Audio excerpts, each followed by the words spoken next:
It is Sunday Night Suns, and we are just about ready to go as we prepare for tip off here in the Valley of the Sun. It is game 4. It is potentially the final game of the Sun season. We certainly hope not. We don't want it to be the final game of the Sun season. But seeing as it was certainly possible, we decided to come back on here one more time, talk live during the game with my man Keith. What's up, Keith? How you doing? What's up? I'm good. How about yourself? Oh, it's one of those things where it's like all right, Suns game, good, but it's hard to feel too good. No one's ever come back from 0-3 in any NBA series to win. Celtics came back down 0-3 a couple years ago against Miami. Miami won Game 7 and went to the finals. So, coming back to Game 7 has been done. No one's ever done it. I just want some more Suns games. Yeah. I mean, people have won 4 games in a row before. Yeah. Famously, the Milwaukee Bucks won 4 against us in the finals. Plenty of teams have blown 2-0 leads, for example, and lost 4 straight games. But nobody has ever blown a 3-0 lead. And most certainly one would not expect that to come from the Oklahoma City Thunder, who are the number 1 seed. Yeah.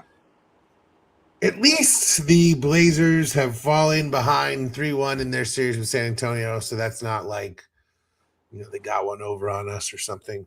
Right. But I've been rooting for them to lose on that series too. Yes, yeah, I want San Antonio. I don't want, yeah.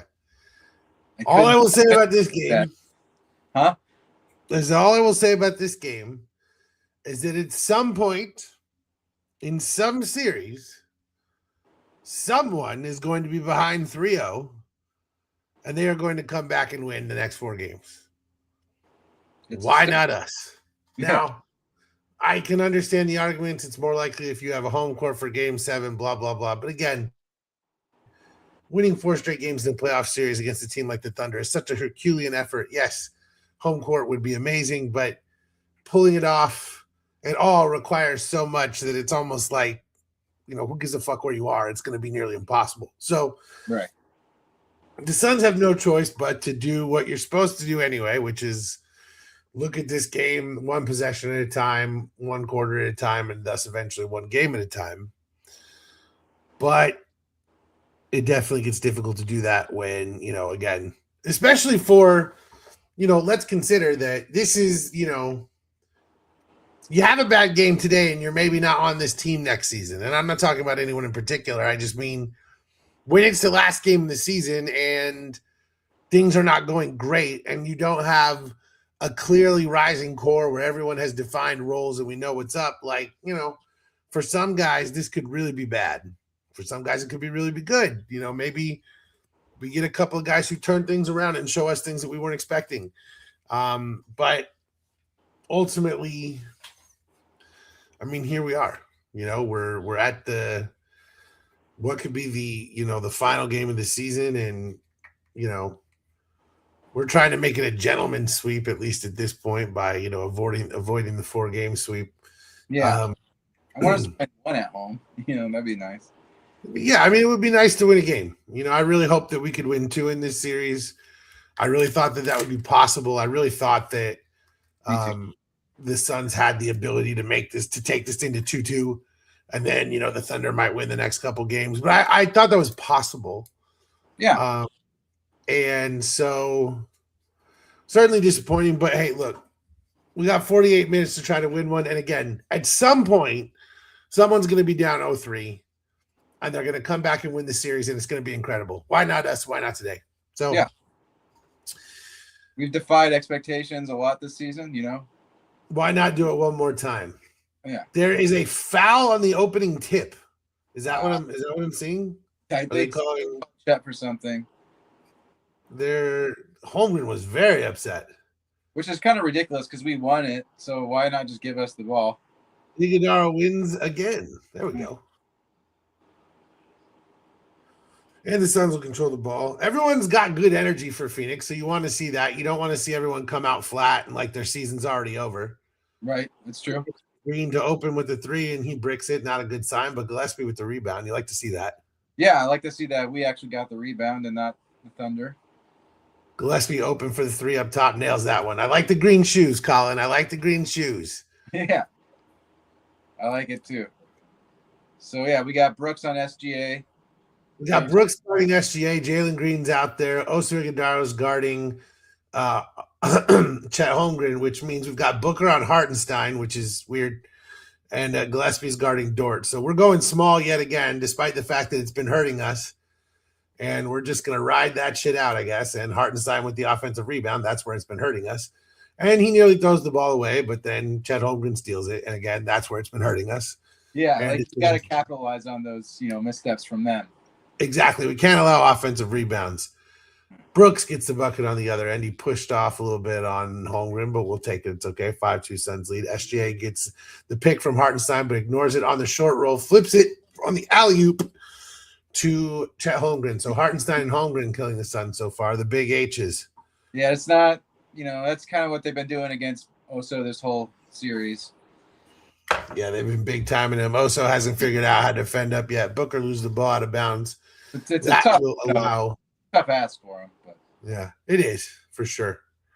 Interesting seeing the ball has not been in SGA's hands much so far. They've got Mitchell bringing it up court.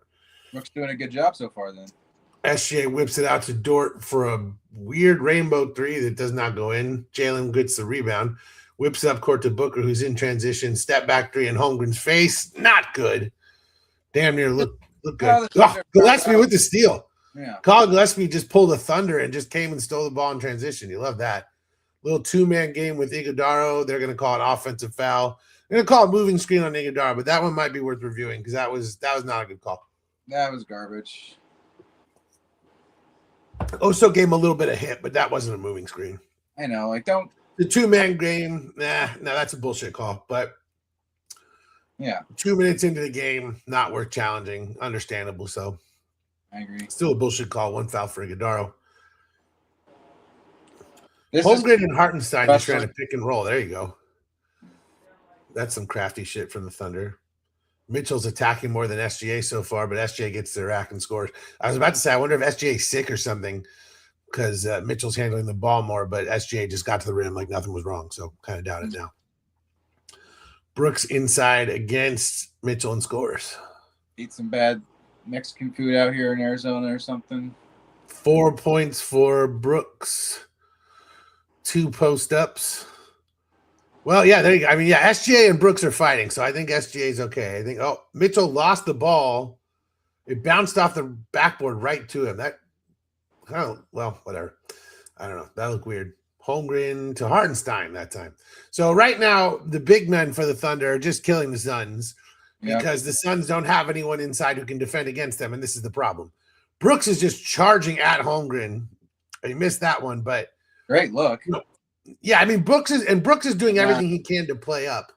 Yeah. Gillespie gets the foul. But, Brooks is just not – he's not big enough to play Holmgren. The Suns invested a lot this offseason in size, trading 2 first-round picks for Mark Williams, drafting Kamal Malawach 10th overall. I just don't – you wish we had Nick Richards right now. Yeah. Yeah, that was kind of short-sighted. But the trade of Nick Richards to get under the tax – yeah, because we basically, waived Cole Anthony to do that. I mean, in some ways, again, it's understandable just from the perspective of like the Suns need to get out of the tax. You can't be in the repeater tax for this team. I understand that, but right about now, we could really use Nick Richards. I agree. We really, with Williams being hurt and with Ott not trusting Malawach and Oso Ighodaro is just not big enough to play center, this many minutes. I don't know if they would have started Richards over Oso still. Like, would they even be playing Richards if we had him? Is a good question. Like, I think he'd get a good 15, 20 minutes a game, which could help us. Yeah. Richards wasn't incredible, but he's a functional center. No, I agree. I just don't know if he'd get played. No, I think in this scenario he would. With Williams hurt, he would. Malawach would get no minutes in that case. And again, it's just, Hartenstein's just shooting these little lefty floaters. And the Suns have nobody in his face. I mean, it's going to be continually easy It's a 4-point lead for the Thunder. Booker draws the foul on Dort. But the problem here is that every single possession right now, the Thunder are just working, and then getting the ball inside, either to Hartenstein or Holmgren, and then just like letting them go to work. I mean, SGA scored a couple of times as well, but the bigs for the Thunder right now are just eating the Suns' lunch. Yep. And the two big lineup is something that the Suns have legitimately no answer for. I do think the answer could be Iguodala and Malowacz, but Jordan Ott won't try it. So Right. I don't know what the Suns are supposed to do when you're playing a double big lineup. It's eating your lunch, and you basically refuse to make a sort of adjustment to try that. I don't really know what you're gonna do. Yeah, Like- I agree. Like he'd rather play Oso and Highsmith together than Oso and Malowacz, which is like if you're going to do that, just try the Malowacz. Try putting in Malowacz for Highsmith. It's not like Highsmith is a scorer, you know? Yeah. And it's like in some ways I understand you're being loyal to Oso Iguodala, who's earned a lot this season, but it's like, dude, your starting center's down. You need a backup center. Yeah. You know, he can't just play 48 minutes. Another good 3 for Gillespie. Colin Gillespie looking aggressive so far. 2 triples early. Suns get the lead back. Nice little 2-man game with Gillespie and Oso on that one. They play well together. They do. Hartenstein lost the ball inside. That'll be Suns ball. This continues our kind of stretch of good first quarters in this series. Like we've had decent first quarters. We have been good in the first quarter, and it feels like the Thunder kind of let us feel good. They let us feel it out, and then they close everything up. And we've got to figure out ways to have a good second quarter. Dylan Brooks gets the 3. Thunder call timeout. They're going to hurt the Suns' ability to build rhythm. Yeah. You know, again, it's like you just said. This is a good start, but the Suns have had good starts. You've had good starts, honestly, in this whole series, except game 1. Game 1 really. I mean, the first 5 minutes of game 1 were okay, and then it got away from you very quickly. Yeah. But you know, the last 2 games, you were in the game. You know, they were losing at the end of period 1 of game 3, but they were still like, you know, it was a competitive first quarter. They played defense really well. The Thunder just got really hot at the end. You know, you could talk yourself into it, right? Yeah. And so, And it's like every second quarter has been a disaster. Yeah. You know. Yeah. We were able to take the lead in the second game, in the last game, but yeah, by the end of it, they pulled ahead again. So right, and that's the thing is that we basically expect the second and third quarter to be horrible. Like we get outscored like 35-20 in the second quarter all the time, no matter how many times we have had, great success in the first quarter. We're up 37-20. We're up, 40-15. We have these great first quarters, and then we get outscored 35-20 in the second quarter and basically gets erased. And we've had it happen so many times where they're in the 30s and we're in the 20s in the second quarter. And so, I mean, I really do believe, I know that the second quarter does not make a game or whatever, but you're not going to win this game losing multiple quarters. Like, you've got to execute in all 4 quarters of this game. You need to win every quarter by like 5 points because the Thunder can just score so quickly. These 10 and 12 point leads don't mean anything. It's like the prime Warriors. Like, they just erased the gap so quickly. And with the Warriors, it was about, Steph Curry's threes, but they got it out of defense and transition. And the Warriors or the Thunder are just like that. It's transition game. And then whether it's SGA or whatever, like, yeah. So we've just you got to be winning as many possessions in a row as possible. You got to stack those possession wins. You can't let them go on runs, because when the Thunder go on runs, the game is over. It is. I would like to see more timeouts, maybe like they just did on our end. If they score 2 baskets in a row and we haven't scored, call a timeout and get an ATO or something, like just to kind of stop the bleeding. But we'll see. And we've had some nice ATOs lately. There was one in the last game that we drew up for Jalen Green that had him come around a pick. I think it was in the third quarter, and he got a nice triple off that. And I mean, we've had some nice stuff, but we're just – the other thing is that when they start to get really aggressive defensively and when the refs let them play more aggressive defensively, we get timid and we stop moving without the ball. And then it's just like it's going to be harder to find those open shots when you're letting guys get doubled, and every single possession you're dribbling into, you know, a defender that's already in position, And so for us, we just have got to move. Like there needs to be constant motion without the ball. Like there should be. I love this play that they just showed where Brooks rotates up top and Booker gets him back behind him with the three. Like that's available because of the way that Brooks rotates. Mm-hmm. And we need to just keep, lazy Susan. Just spin that shit. Spin the industrious Susan, Then they score in the paint like it's nothing. They walk right in for another bucket. No shock. AJ Mitchell, good player. Yet another player that the Thunder unearthed and developed. And you're just like, oh, great. They found another one. Brooks had the ball defended by Hartenstein. Step back mid-ranger. Brooks is hot today. Brooks was good last game. He had 33 points. He's good again today. So, for the Suns to have any chance to win, you certainly would believe that Dylan Brooks would have a very nice game both ways, offensively and defensively, especially guarding SGA. And again, right there, rotation. It's something we're going to need to address in the offseason. We really have to. Right there, Hartenstein just hit a cutting Chet Holmgren, and Brooks is right there, and Holmgren just scores right over him, and there's just nothing you can do. Now, I mean, Holmgren's huge. You can't just go find a Chet Holmgren. I understand that. That's not an easy thing to do. But still, when you're getting beat up relentlessly by size, you got to go find a way to, deal with that. And the Suns, the thing is that you might say to yourself, okay, well, hey, Hartenstein has a team option for $30 million this year, and the Thunder are getting more expensive. Maybe, we go sign him away from the Thunder. Problem. Why can't we do that? Because we have $20 fucking million of dead Bradley Beal. So it's like, you got to get creative in how you're going to solve those problems.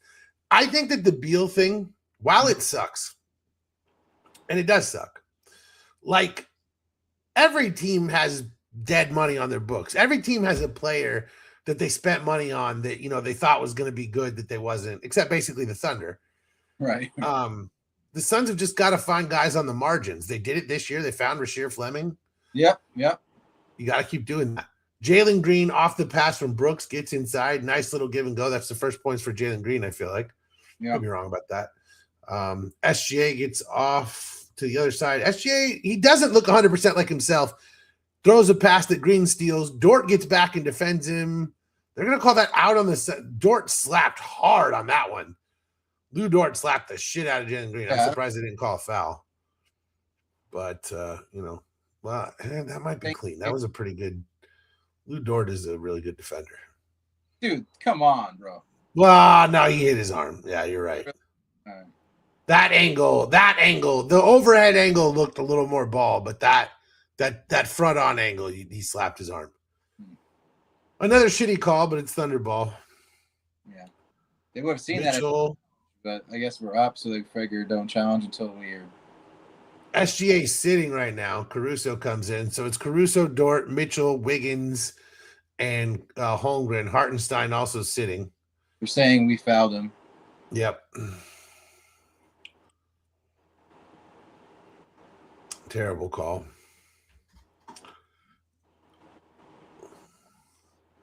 Oh, dude.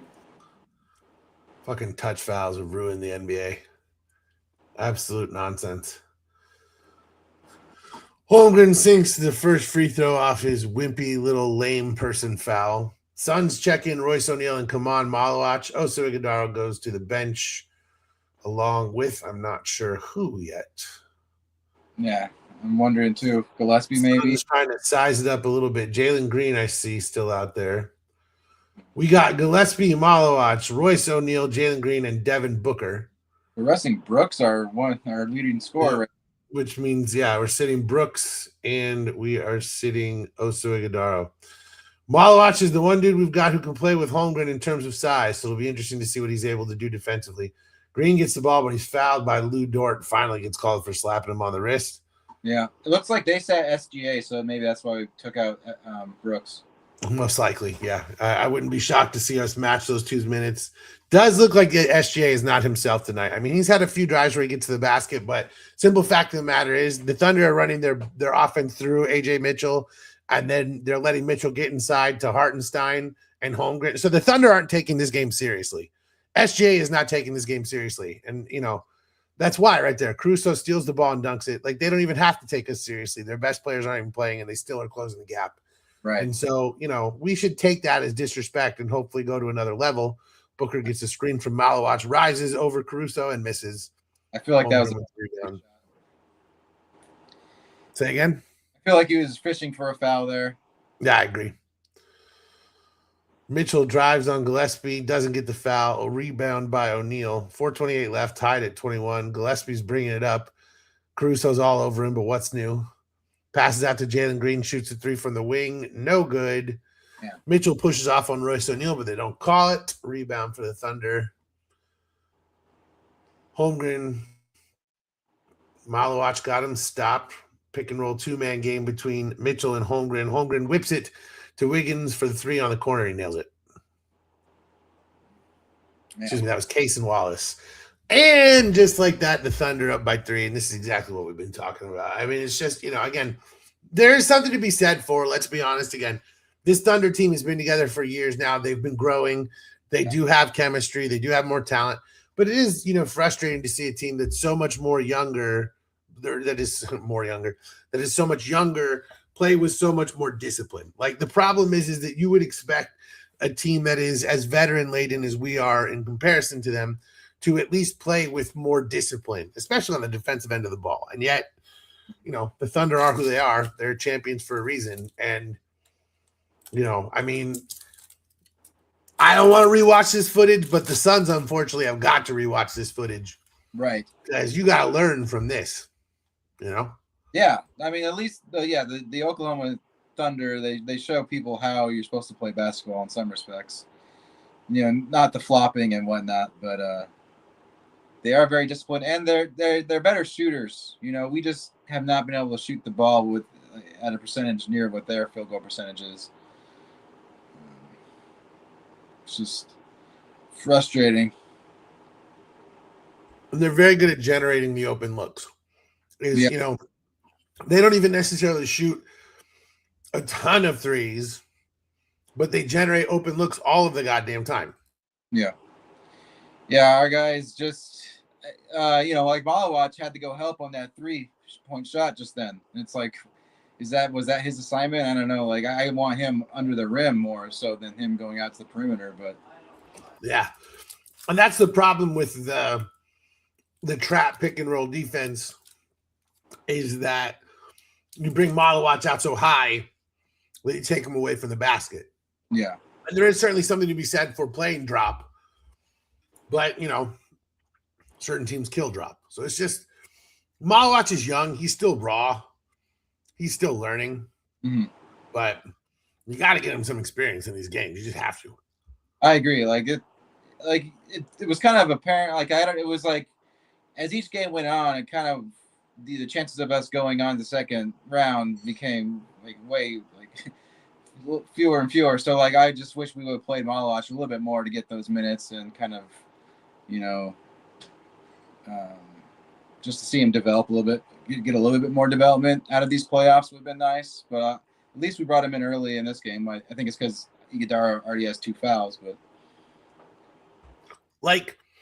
I love Haywood Highsmith and everything. Yeah, but those minutes should be going to Rasheer Fleming. Yeah, I agree. Now you might say Highsmith can defend bigger than Fleming, and we're already losing so many minutes, and and we can't just play another small lineup. Okay, fine. But you need to find minutes for Rasheer Fleming then. Fleming needs to play, Yeah. And he's not even necessarily a guard. Fleming is just a basketball player, dude. He's just out there doing his thing. He's on the wing. Fleming just makes shit happen, Yeah, it is. I would have loved to see more minutes from him. Like you said, playing him instead of Highsmith would have been great last game. He's more athletic. He's longer. I like Highsmith too, but it's just well, and you also know what you have in Highsmith. Haywood Highsmith is not going to grow and suddenly go to a new level and change. And Rasheer Fleming can still do that. Right. And that's the important thing to me. Suns trailing by 3 with the ball. Yeah. It's Booker, Green, Gillespie, and O'Neal. and Malawach. All right, same lineup. No change there. Yeah. Orlando leads Detroit by 4. Malawach gets the ball, gives it to Green, sets the pick. Green rises for the 3. Man, that No looked good. Booker in the rebounder position, but can't come away with the ball. AJ Mitchell does. that Orlando. Malawach trying to cover him going down the court. Walls it off. Caruso for 3, nails it. I hate Alex Caruso. Orlando do that after we beat them a couple times, but you know. Oh, Gillespie had the ball to Malawach in the short roll. Malawach tried to pass it, lost it. Caruso knocked it out of bounds, so it'll be Suns ball. 10-0 run for the Thunder. And this is exactly what we were talking about needing to avoid. Yep. And the Suns do the exact opposite. And, well, hey, collapsing down the end of the first quarter. That's new. Gillespie bags the corner 3. So Colin Gillespie, the one bright spot here so far, 9 points, 3 triples in this first quarter. Okay. He's the one dude who's keeping him close. He's 3 of 3 from the court, 3 of 3 from the arc. So, yeah. Hey. Yeah. The ball. It looks like we just brought in Allen for Green. Yep. Grayson Allen's in. Another 3 for the Thunder. Caruso, who always plays better against us for some reason, bags his second triple. I hate that fucker. Caruso always plays well against us. Yeah, I hate him so much. Gillespie scores again and 1. Nice. All right, Dylan Jr. I like it. We need someone else to step up other than our starters. Mitchell with the reach. Gillespie hits a step back in his face. And yeah, I mean, Colin is really the only dude keeping the Suns in this game right now. He's got 11 of the Suns' 26 points. He's about to have 12 of the 27 because he's about to make his free throw. And he missed it, and I jinxed it. It's all good. It's not your fault. Self-punishment, folks. Both teams shooting really well. 70 and 55%, but I'll give you a guess which team is shooting 70. Holmgren makes another 4-footer. It's like, of course, when we're shooting in the 50s, they are shooting in the 70s. It's like, all right. Yep. It's like, look at you. 2-man game with Gillespie and Malawach. O'Neal, now Allen. O'Neal fakes his screen. Allen falls over, and they call foul on the Thunder. All right. The officials calling a fair game thus far.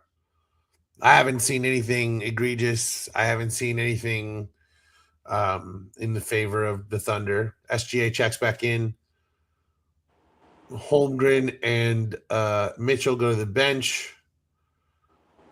Jay Will checks in for the Thunder. So it's Caruso, Williams, Wallace, Wiggins, and fucking SGA. Suns throw the ball out of bounds yet again. Brooks is back in. So Dylan Brooks matched with SGA so far. Good eye on that one, Keith. Keith first discovered the pattern in the data. Cason Wallace gets up and makes a floater in Kamal Malawach's face. So even without the bigs on the floor, Thunder scoring in the paint, no problem. Grayson Allen guarded by SGA. SGA barely moving, still forcing Grayson Allen to pick up the ball. The Thunder's defense is just so good. Booker drives, loses the ball. 2 turnovers in a row. Caruso for 3, and he nails it. And it's just an ugly, ugly start, and Phoenix just doesn't look like they have any answers. Brooks drives, throws up a wild reverse layup. Malawach with the offensive rebound and scores. So the Suns down by 9, but, just, again, a team without a lot of answers against the defending champions. I mean, what are you going to do? Yeah. I mean, it's just you got to protect the ball. They're trying things that they really no-look passes to people that aren't there. I don't know. Caruso heat check. He bricked that one at least. Yeah. The no-look passes are just – it's like, guys, this is not, like things aren't going well. You don't do shit like that when it's not going well. Yeah. I agree. Grayson draws the foul. Caruso bricked the heat check a moment ago. Grayson pulled up from 30 and got I think it was Wallace to hit him. You were in the bonus, though. 46 seconds remain in the first quarter. Suns trailing by 9. We basically need a stop and a score after this. Like that would be huge for us. Grayson Allen shooting 2 free throws. Bags the first one. It's Grayson Allen. Of course, he's going to bag him. At some point, we'll be doing a sort of, Devin Booker 4 turnovers so far. Oh, God. But I would like to, I'll tell you one thing I'd like to do. We talked about doing like a top 10 moments of this season. I would like to get together all of those threes from the Grayson Allen game that I went to against the Pelicans early in the season. That'd be a fun game to look at. We'll look at all Grayson's threes from that one. That'd be get together a few games like that. Celebrate the Suns season that was. Yeah. Because it feels like that moment is rapidly approaching. Grayson knocks them both down. Suns picking up 3/4 court now, trying to force the issue a little bit. 7-point game, so it hasn't got too far out of hand just yet. No. Let's attack. Jared McCain in for the Thunder, which means he's going to take a bunch of shots. Nice. There we go. Fires an absolutely ridiculous layup. Brooks left him in the dust. McCain's literally lying on the floor. Finally came up to the other end. Suns have the ball with 20 seconds left in the first quarter. Grayson Allen's got it high. Gets a screen from Booker. Whoa. Allen whipped it cross court between every defender to Royce O'Neal in the side. And it looks like the Thunder touched it because it went out of bounds. It was Suns' ball. But that is not a pass I would have thrown. Yeah. That was a dangerous pass by Grayson Allen. And it went out of bounds. So Caruso checking back in for the last 15 seconds for defense. It's like you're not playing the Mavericks. You're playing the Thunder. Pass like you are, Exactly. 8 seconds left. Booker with the ball. He's doubled. Whips it over to Allen. Sidestep 3. Nails it. That was huge. 2 seconds remaining in the first quarter. Wallace fires the half court to oh, damn, he almost made that thing. Yeah. Well, it's the end of the first quarter, and the Thunder furious run at the end there, led by Alex Caruso bagging 3 fucking triples, leaves them up by 4, 37-33. So again, very much like game 3. The Suns come out, you got a hot crowd, you're having a good time, you're making a lot of shots, you're getting some turnovers, you're leading. And then the Thunder make a bunch of triples, and suddenly you're losing by 4 points at the end of the first quarter. Yeah, this game looks very much exactly like game 3 thus far. Mm-hmm. So I don't know what the Suns are going to do differently here. But again, this is the time. Like I'm like looking at like Jamari Bouye and Rasheer Fleming, and I'm being like, all right, motherfuckers. You want 5 minutes of playoff time to save a season? Let's go. Like, why not? Like. Yeah, I agree. Like, we got to find another hot hand. That's why you go through your guys, your rotation, and try to figure out who has it tonight. Right now, Booker doesn't have it. Brooks has it. Gillespie has it. Who else? Yeah, Malawach, since he has come in, he hasn't played like phenomenal or anything, but the Thunder stopped going to the rim and started shooting threes. And I know they made a bunch of them, but like they stopped attacking the rim with the same level of ferocity when Malawach got in the game. He's just big. Yeah. He's just going to deter some of that. And I know they made a bunch of threes and everything. I get that. But if you lose because Alex Caruso makes 10 3-pointers, then sorry, you were going to lose that game. Like I can't. When Alex Caruso is shooting lights out, the Thunder are nearly impossible to beat because he is their weakest offensive player by a mile, and he is their best defensive player. And when he is just bagging triples, there's nothing you can do because the whole thing that you do is leave him wide open. Right. And and he'll have bad games. And when he's having a good game, I really don't know what else you do. Yeah. Barring one of your team scoring 80, and Booker has 2 points on a free throw, and 4 turnovers. Yeah. I for him to get going, obviously. Yeah, it's early. We still have 3 quarters left, and again, anything can happen. You just never know. But it continues to get dim. And like you said, someone has got to step up. If the Suns are going to win this game, let's not even talk about winning the series, which is such a ludicrous concept at this point. But let's just talk about getting to game 5 Right. so that you get to go to Oklahoma City. Oh, good. Oh, joy. I want to go to Oklahoma City again. Right. But like, let's just say, again, for the sake of argument, in order to win 4 in a row, you have to win the first one. Yep. So what are you even going to do? Like you said, you got to find a hot hand. But where do you go? Like, where do you look? And again, that's what I'm saying. Like, I think you have to look beyond the guys you've been playing. This is a Rasheer Fleming moment. Again, this is a Jamari Bouye moment. I'm glad to see Maluach out there. I'd like to see be glad seeing Highsmith out there. Dude, if you want to put Kobe Brea out there and be like, hey, motherfucker, shoot, I'm fine with that. Like, let's go. Like, dude, you live one time. We're in the playoffs again. We weren't even close last year. Like, everything fell apart. Like, we were close, I guess, but, There we go. There's another steal. O'Neal brings the ball up the court. He's got Jalen in the corner for 3. No good, but Jalen gets his own rebound and draws the foul. No, SGA swiped at it, but was able to strip it. But Jalen gets the ball again. He'll reset. 7 seconds left. Goes to Brooks on the wing. Not sure. Brooks realizes he's out of time. Jalen for 3. Caruso gets the rebound. So a lot of opportunities for Phoenix. They can't get them, and the Thunder miss an alley-oop at the alley end. That was about to be very frustrating, but they get the offensive rebound, draw a foul. No, hit a triple. No, see that's Joe didn't get an and one on that one because he got hit on that 3-pointer.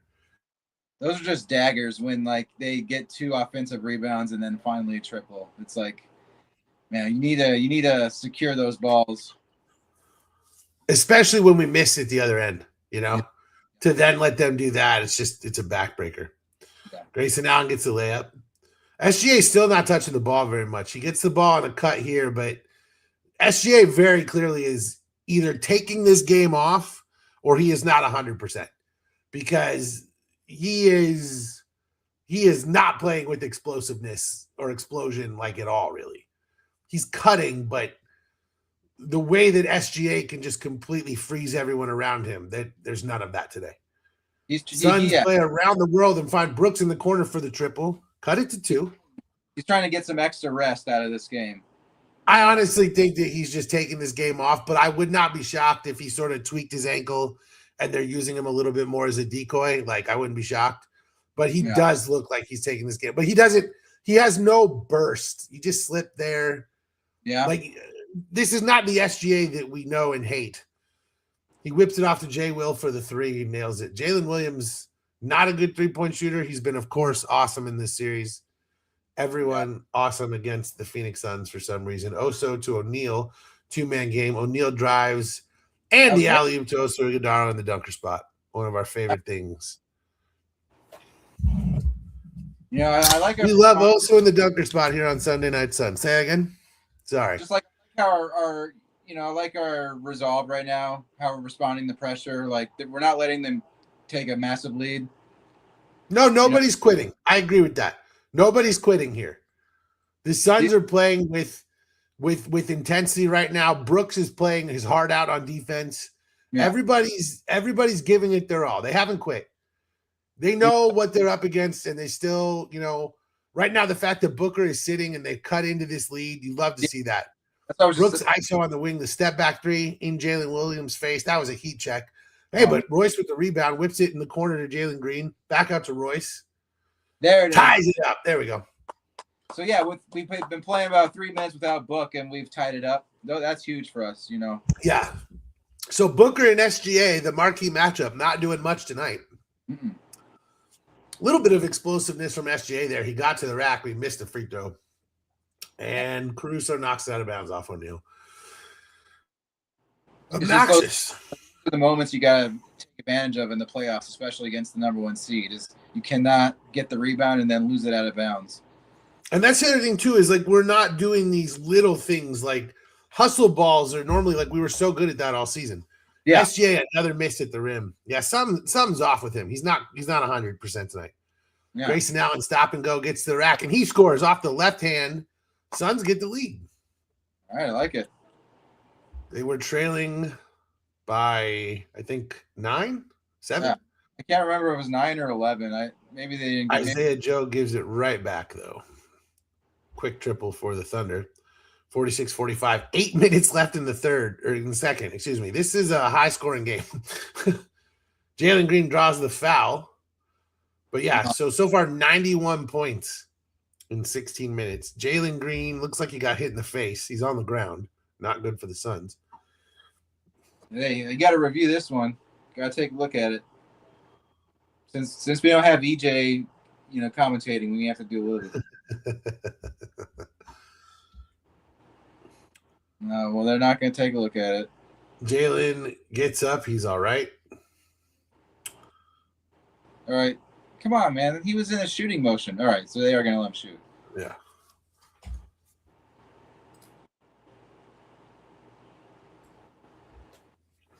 Man, he looks like he's in pain. Green is definitely showing some signs of pain, but he'll get to the line for the free throw. Thinks the first of two to tie the game at 46. Again, 7:58 left in the second quarter. We're at 92 points. The current pace right now is like, something absurd. Like this is like almost like a 300-point pace or something absurd like that. Like this is ridiculous right now. I don't know what the live over-under is, but it's probably pretty huge. Green sinks the second free throw, and the Suns take a 1-point lead. The live over-under on this game is currently 234 points. That's low for this. That's fucking low. SGA is driving, whips it in the corner to Williams for three again, and he bricks that one. Jalen Green, another rebound. Jalen Green rebounded the ball well in this game. He is hustling. He's getting himself in position. He gets it to Brooks driving, who whips it to O'Neal in the corner for three. But we're going to get an offensive foul on Brooks, who knocked Jalen Green. But, the thing was, that was he's under the hoop. Brooks is calling for a challenge. The thing is that Jalen Williams was in the restricted area. So I don't know how this is a foul on Dylan Brooks Brooks didn't have the ball, so I don't know. I don't know. It's as he passed it. So, yeah, it'll be a good question. I just think, I don't know, like, it's just frustrating that they're forcing us to use our challenges early in the game so that we won't have them towards the end. Like, yeah. It's like it happened like simultaneously as he's throwing the ball. Yeah. Well, I don't know. But the restricted area should be restricted, right? Like, I don't know. Yeah. But let's talk about what's good news. Yeah. We just sat here and said we want to see the Suns have a good second quarter. I understand it's only, halfway or not quite halfway or whatever, but this has been a better quarter than we've seen from them. And like you said, they're showing actual fight. They've got 13 points or whatever so far, 14 points. We've seen multiple quarters where there's 4 minutes left in the second quarter. They scored 5 points. So we're already doing today a little better in these areas where we have failed. And again, SGA is not playing great today, but Booker's not doing shit. Mark Williams is out. Like, we're missing tons of guys too. So it doesn't fucking matter that they don't have their best two guys. We're hurting too. So we don't give a shit about that. You just got to try to win this game. And I think that right now, what I like is exactly what you said, is that this is a really easy situation to just pack it in and be like, next season, man, and nobody's doing that. Brooks and Gillespie in particular are playing very aggressively. Yeah. Jalen Green too. Yep. Jalen Green,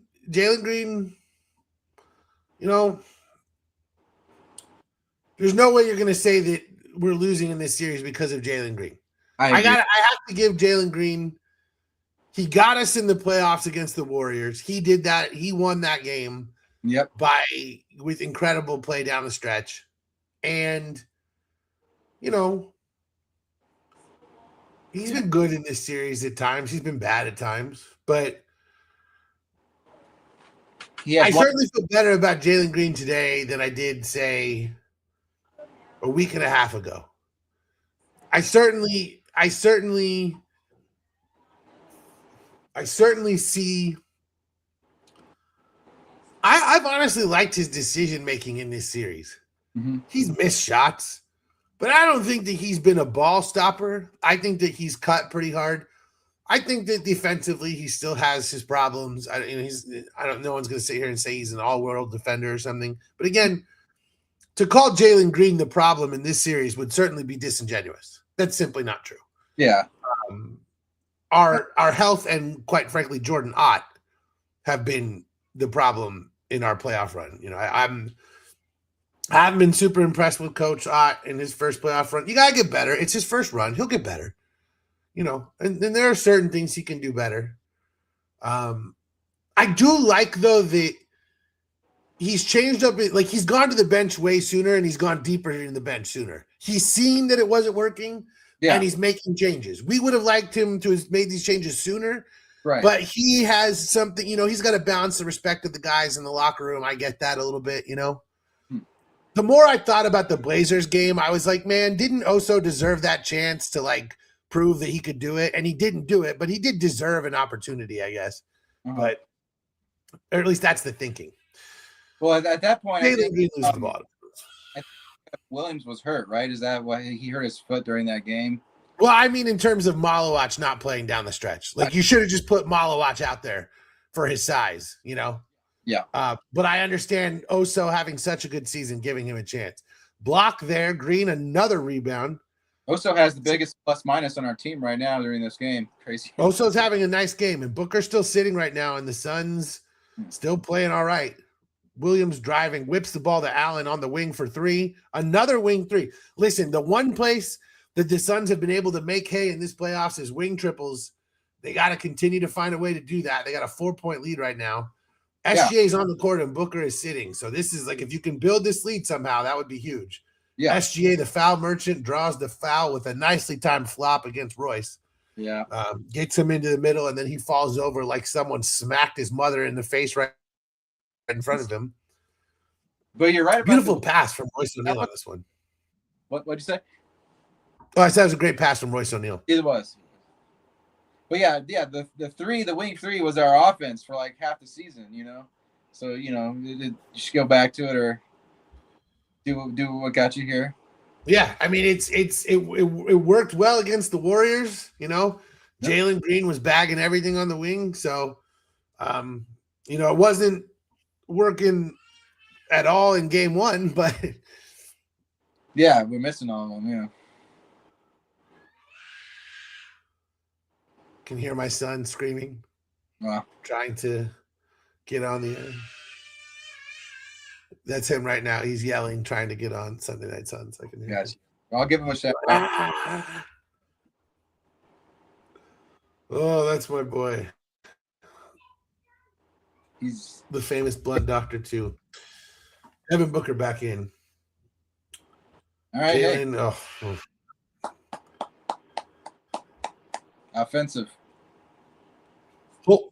Holmgren and Hartenstein back in. It's been a minute since we've seen them. So the definitely interesting to see that the Thunder are going back to you know, their big lineup, their starting lineup. Obviously not shocking at all. They've dominated this entire game using the two big lineups, so you'd be shocked that they would, you know, go away from it for it all. But they really did go small there for a while. Jalen Williams has been playing for a long time.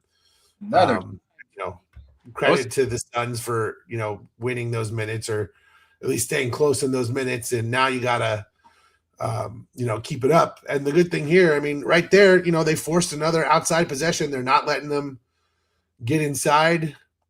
I love Green. this. Nice. Jalen Green bags a triple. Suns are up 7 and get the timeout off the offensive rebound. Dude. So look, hey, they're building the lead. I mean, look, this is not, again, it's not been a perfect game, but look, what do we talk? We just talked about it a few minutes ago. We wanted to see a better second quarter. We're seeing a better second quarter. Yeah. So, like, let's just take that for what it is. We scored something like 22 points or 20 points in the second quarter. Like, what you wanted to see, and again, we would have loved to have seen this adjustment earlier, of course, but again, it's happening. Like, they're and I do think that right now they're playing loose. I do think that there is a like, hey man, there's no tomorrow. Let's fucking shoot this ball. And I think you have to play that way, right? Like, I think you need to. Yeah. And I think that, and I think that that's helping. Yeah. What were you saying? I see. Yeah, like you said, there's nothing to lose. Yeah. Yeah. There's no tomorrow. Like, there's no, Like, if you're open, shoot the ball. Like, it doesn't matter. Like, I don't care if Maluach jacks up triples. If you're open, shoot the ball. Like this is the time. Like, you know, I'm not saying do it 10 times, but I'm just saying, like, if they're not guarding you and you're wide open, I've seen Maluach shoot threes. He can make them. Do it. Like, just do the damn thing. Like, 100%. you know, again, you reach a certain point where it's just stupid to hold back. Right. And it's just time to start throwing spaghetti at the wall. If you're open, take the shot. Yeah, I agree. Yeah. But I also like what they're doing with the rotations right now. I like saying, look, hey, Booker's not playing well. We're just gonna go to the guys who are playing well, and we're gonna play a 5-man switchable shooter unit, and nobody is gonna be the guy who has the ball, and we're just gonna whip it around, and it's working. You know, this is a lot like the old. Funny enough, this is a lot like the old Mike Budenholzer Atlanta Hawks teams, which, you know, we hate Mike Budenholzer here because of what happened with him as coach. Right. But it seems so long ago. It was literally last season. And it's just very sort of, I mean, I don't know, for lack of a better word, egalitarian. Like, there's no, I mean, I think, you know, Jalen Green's the number one option right now, but you know, Brooks is out there too. You know, they don't know who's going to be developing the offense at any given play. Exactly. Like, you're looking around trying to figure out who's going to initiate. And you know what? I do want to say, the one thing I love about what I've seen from Jalen Green these last few games, they've gotten him completely off bringing the ball up court, and he is attacking off of screens all the time. Like, that is the biggest change to me in what Jalen Green has done in the last few games, is that they stopped having him bring the ball up, and they have had him attack out of sets, and it has been so much more successful. And again, it's like we talked about, like, the Rockets fans, like, you know, and that's another thing. The Rockets won last night. I want to win more games than the Rockets do, or at least equal. Like, if the Rockets are going to get a 4-1 gentleman sweep, we need to at least get there too, so that their season is like no better than ours, you know? Yeah. Because we definitely don't want them, like, it's been very fun. These, like, you go on the Rockets forums right now, and they're like, we should never have traded Jalen Green. And a few months ago, they were just like, I'm so glad we got rid of Jalen Green, you know? Yeah. Yeah, they probably wish they had Brooks and Green right now. Like, yeah.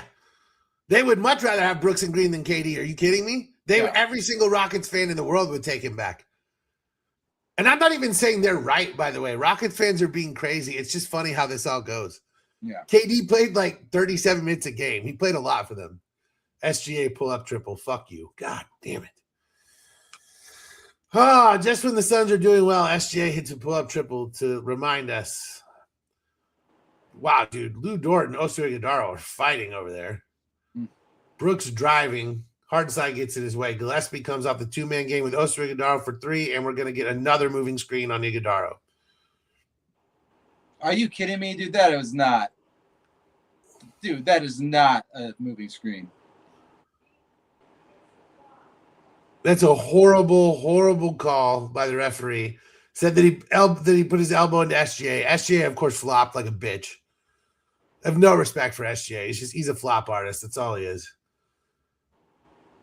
Draws the mid-range jumper there. But just here it is. It's just the Thunder is always aided by the referees, helping them get all their flops and get all their moving screens that aren't moving screens and get all these things that aren't what they call. And it's just constant. And it's just, you know, it's just what it's like to watch the Thunder play. Is, you know, this is the problem that people have with, you know, professional sports, is that leagues can't get out of the way of letting their referees obsess over their favorite teams. It's a problem in the NFL. It's a problem in the NBA. It's a repeated issue, is that these guys cannot stop. Suns only lead by 2 with 4:10 remaining. Yeah. Anytime we hit a 3, most of the time they answer. Yeah. And there's usually a flop somewhere around it. Yeah. Brooks pull up mid-range from the elbow. No good. Gillespie knocks the ball into the corner out of bounds. It'll be Thunder ball. The thing that annoys me most is it just, like, you know, again, the Thunder are great. They don't need the assistance of the referees. I agree. Just let them win on their own merit. We don't need the refs' help. SGA ties it. And it's just here it is. Yet again, the Suns, as soon as they go on a run, as soon as things are going well, we can't have nice things. No. All because And, of that call on Iguodala. Like, whew. Yeah, lots of calls on Iguodala that have made no sense. Iguodala just took off for a dunk there, though. That was sweet. yeah. Off the assist from Booker. SGA driving, flops, and draws a foul on Jalen Green. Dude, this guy needs to get, I don't know, foul the ref. Let's send in Fleming just to go foul the refs. If you're not. I mean, Holmgren hit Iguodala in the face on that dunk, and they didn't call anything.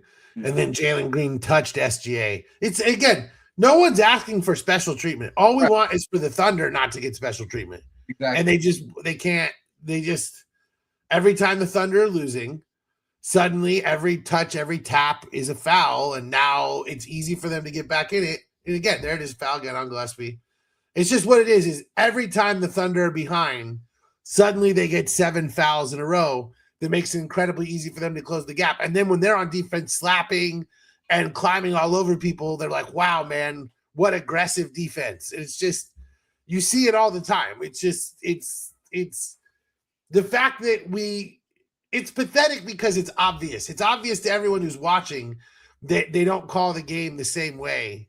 Well, it's like, and it has nothing to do with the Suns. Like, it has everything to do with the Thunder. Like, and I agree. It's like, and then if they go and win the championship again this year, like, how many people that actually grew up watching these games? Like, I know maybe in 30 years they'll look back and say, oh yeah, that team was a dynasty. But people who actually watch the games, no one really gives them credit for last year. Everyone says if Halliburton was healthy, the Thunder probably would have lost that series. So, and then the narrative this year is going to be, if they win, is, oh well, they had a beneficial ref call, what whistle. So I don't know. Like, I think that the Thunder are the most disrespected champion of all time. Yeah. I think people don't respect them in the least. Yeah. And I think that Dylan Brooks gives the Suns lead back with a nice mid-ranger. I think that even if they won this title, I don't think anyone would respect them. Like, and I'm not saying that's right. I'm just saying I agree with you. Like, I think that people think that people think the flop artist bullshit is crazy, and that the Thunder get a ridiculous whistle, and that they get away with fouling like crazy. Yeah. And that, I just think most NBA fans think they aren't as good as that the league says they are. Yeah. They just give them a beneficial foul. Which, here's the thing. Brooks misses step back three. Here's the thing. If the NBA was going to cheat, why would they cheat for a team in Oklahoma City? Like, right. You would cheat for a team with a good fan base, but part of it is like, well, if they're the best team, we have to, like, kind of prove it in a way. Like, we have to pad the stats a little bit and have them win by more than, like, I don't know. Yeah, I agree. But it's like Booker was just hacked, was he not? I don't know. Maybe, and then they call the foul on Booker. Like, maybe that was a legit steal. I mean, I just foul. You just see it all the time. The Thunder touch constantly, and then when the Suns touch them, it's a foul. It's just, again, I'm not even, like, we didn't, like, the whole NBA world has been talking about this the whole playoffs. Like, it's not like we're sitting here saying this and no one agrees with us. Like, everyone agrees that the Thunder get a ridiculous whistle both ways, and that they simply don't need it. Right. And it's stupid that it goes that way. Like, in a way that they want them to win 4-0 instead of 4-2. Like, right. That's a foul on Hartenstein. Come on, dude. Are you serious? Oh my God, man. Whatever. Yeah.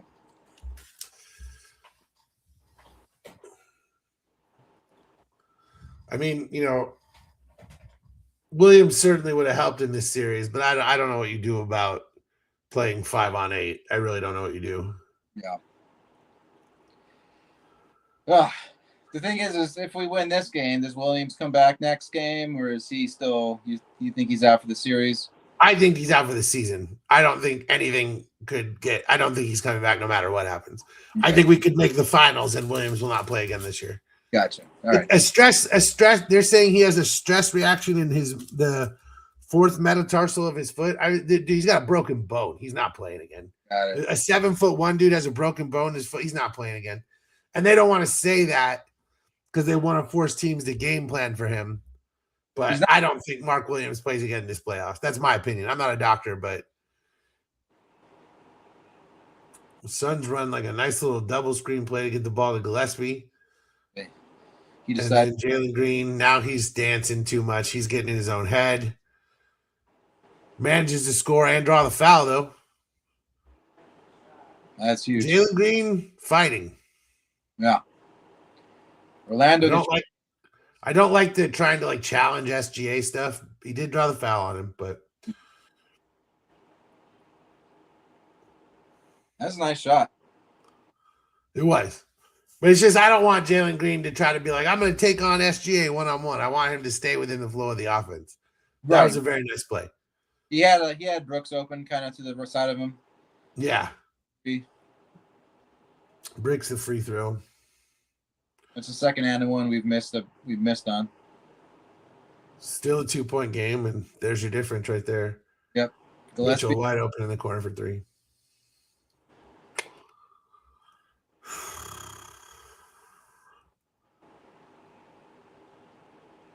Very frustrating.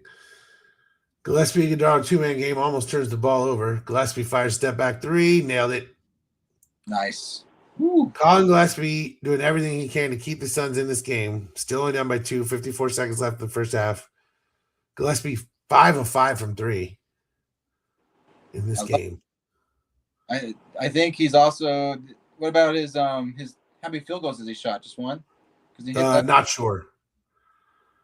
Holmgren pump fakes and drives, loses the ball, passes that to Mitchell, who steps on the line and fires a long 2. No, that was a 2. They called that a 3, but I'm pretty sure that was a long 2. Yeah. They'll review it. Brooks driving. Blocked by Hartenstein, and the Thunder will get the last shot. Holmgren takes like 4 steps and doesn't get called for a travel. SGA has the ball top of the key, ignores the stream from Hartenstein, drives, passes it back out to Mitchell. 3 seconds left. SGA for a wide open 3.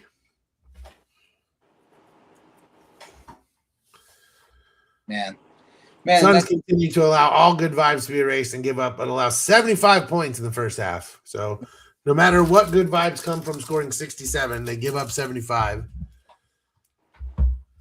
It's just frustrating because we kept that close the whole quarter, and then it ends with them up 9. Yeah, and it's just, again, a complete inability to play anything resembling good defense, a complete inability to protect the rim, and you repeatedly allow them to shoot wide open threes. I mean, the flopping bullshit doesn't help. Right. But overall, just a horrible performance. I mean, 75 points is horrible. Like, I understand they made a lot of shots, but they had a lot of wide open shots because, the defense is just horrible. So,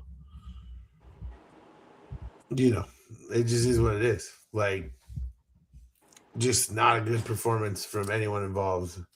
Yeah. It's going to be obnoxious. I'm so glad I have this shit muted. I don't want to hear a single word these fucking people with no championships have to say. Carmelo Anthony, Vince Carter, and Tracy McGrady are here to tell you how none of them know how to win a championship, and so they can't tell you that either. Like, what the fuck do those 3 guys know? What do they have to say? You don't have a single championship on your panel, and I'm supposed to listen to what the fuck they like? What, you gonna tell me how to lose in the finals? You all know how to do that. Good for you. Like, get the fuck out of here. Tracy McGrady lost with the Tim Duncan Spurs. Don't even I don't want to hear nothing that these guys have to say. What a pathetic, embarrassing excuse for a halftime panel. Like, at least Barkley, when he's going on and on about whatever, he's going back and forth with Shaq, who has multiple rings. It's like, yep. Carmelo Anthony, Vince Carter, and Tracy McGrady. It's like, which one of you lost in the most humiliating way? Let's discuss. Like, because it's all of them, by the way. You said all of them? That is a good discussion. Like, actually. The answer is Tracy McGrady, but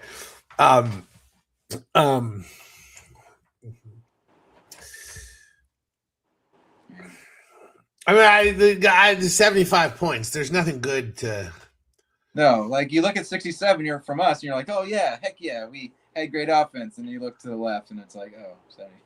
It's like you said, like, of course, when we're shooting 55, of course, they're shooting 70. Like, Right. you just, and again, like, SGA is barely even trying, and they still scored 75 points. Because, again, we have no one inside. And again, it's just like, Malawach played really well, so don't play him for the last 8 minutes of the first half. Jordan Knott also cannot get out of his own way. And I don't care that he's young and he doesn't know this, that, or the other. The team is better when you have a fucking 7'1" monster with 7'5" arms. Yeah. Like, I don't understand why this is a complicated thing to understand. Yeah. Especially when they're playing two guys that are rivals that length, Yeah. And this team is huge. Yeah. Like, their smallest big right now is Jalen Williams. That's their third big. And yeah, we beat them in those minutes or whatever, but like when Hartenstein and Holmgren play, we have no chance. And instead of playing Malawach and Iguodala together and trying to do something to counter, they're playing two bigs. Yeah. Play two bigs. Why are you playing small? What, like, this whole, Draymond Green and the Warriors, we don't have Draymond Green. Yeah. And it'd be one thing if we were trying to blow by people to get to the rim, but we're not doing that. I mean, Oso dunks it sometimes, but it's like, that's not what we're doing. We're shooting up threes.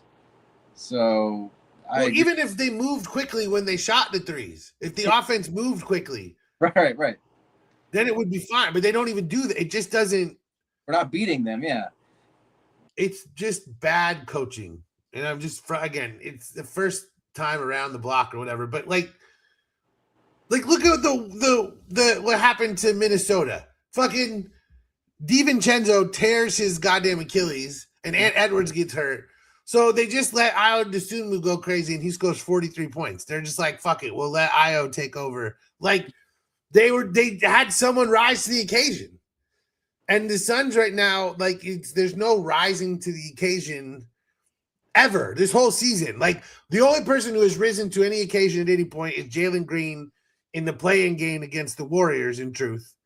I mean, earlier in the season, late in clutch games, but I mean, it's been months now, right? Since we've played that way. Like, it's that like at this point, that stuff is a long time ago.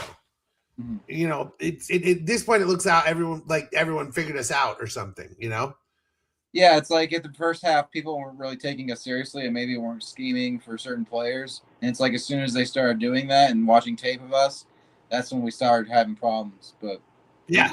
And I mean, injuries certainly didn't help, but we've gotten healthy and we're not 100% healthy, but as we've gotten healthier, we're still not getting back to where we were at all. So,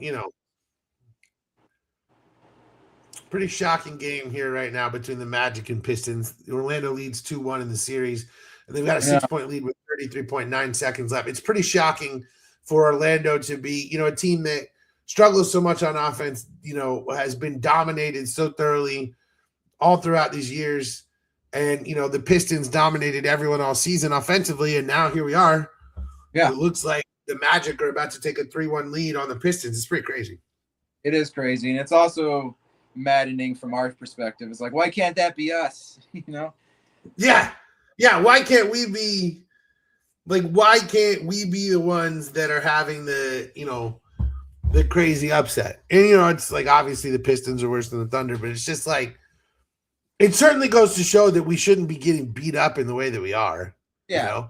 And again, I know the Thunder are good, but like, not competitive. Like, we're not competitive with them. Like, I don't believe that. And it's just hard to believe that all of this touch foul bullshit doesn't have something to do. Every time we watch this team, it's infuriating to me. I don't know. And again, it's sour grapes or whatever, but like, we played them to a draw like twice this season with healthy rosters. And in those games, we were allowed to play defense. We were allowed to scrap. It wasn't that they weren't allowed to. It was that we were also allowed to scrap. Yeah. And that's what kills me, is that this is not even a matter of, fine, let them play aggressive defense. Just let us do it too. Exactly. Just also let us slap. Let us also hit arms. Let us also hit hands. Yeah. So it's not in the cards in that regard. No. And now you've got, again, you got 2 quarters. You're down 8 points. Yeah, just need a run. Yeah. I mean, you're trying to save your season from what certainly feels inevitable yet again. But, again, everything that seemed impossible at one point seemed impossible. So. Yeah. And they've been hitting everything. Like, will they continue to shoot 70% this whole game? I think it's more likely that we continue to shoot 50 than they continue to shoot 70. So maybe that is we can gain some ground there. But we'll see. Maybe they do just keep. Like if most of that 70% is inside the paint at the rim, then I don't see that really changing. Unless we put in Malawach. And I mean, you're literally down to your final 24 minutes. Yeah. If you don't start making changes right now, yeah, like it does make me worry, like about does he learn from things? Like, is he going to be able to make adjustments going forward if we get to the playoffs again? Like what is his mentality? I guess I don't know. Like he seems to be really ingrained in like this is our game plan and this is what we're going to do 4 games straight, and we're not going to deviate from it. And it's going to work eventually. Yeah, and like I understand not wanting to scrap everything you're doing at the first sign of trouble, right? Because that's not the way to handle anything, and I get that. But you've got to be able to see when this is a bigger problem of something endemic within the team or endemic within the way that we're playing offense and defense. And it's, bigger than what's going on in this game or what's going on with this one individual player. Yeah. And you have to be able to adjust to those things. We haven't seen him do that yet. Right. We've seen him lose in adversity. We've seen him start really hot and then just, and so the question is was it just a hot start, or are we going to come back next season and see, okay, now we've learned new things. Now we're doing new things, and because what is the roster going to be? Right. For a lot of this season, you would have argued, well, this team just needs to grow together. Is that still true? How much money does Mark Williams want? Right. All of these things Mark Williams, there would have been a time he would have wanted, some huge money. He's too injured. So I think you're going to have to figure out if there's a middle ground that works for everybody, or if you just let him go, then you wasted 2 first-round picks. Yeah. It's not great for him as far as his value goes to get injured right before the playoffs. Nope. He was going against the whole narrative this whole season and then fell kind of right into it in the last stretch. Yeah, I mean, he had some pretty healthy stretches there, playing 25 minutes a game. And then in the second half he missed, this is what has dogged him his entire career. So, if you're a team negotiating salary, you're like, all right, man, we think you're a $40 million player. You play half the games, we'll pay you $20 million, Yeah. Yeah. And it's fair. Anything over 20, I just would think is a lot for someone who just doesn't play, Yeah. At that price, I'd be okay with it. If they got him at 4 for 80, that's wonderful. For his talent, that's way low. But for the volume of play, Yeah. Yeah. 4 for 80 sounds like a lot, but in this environment where Booker has an extension on the books at $71 million a year, it's actually significantly less than it,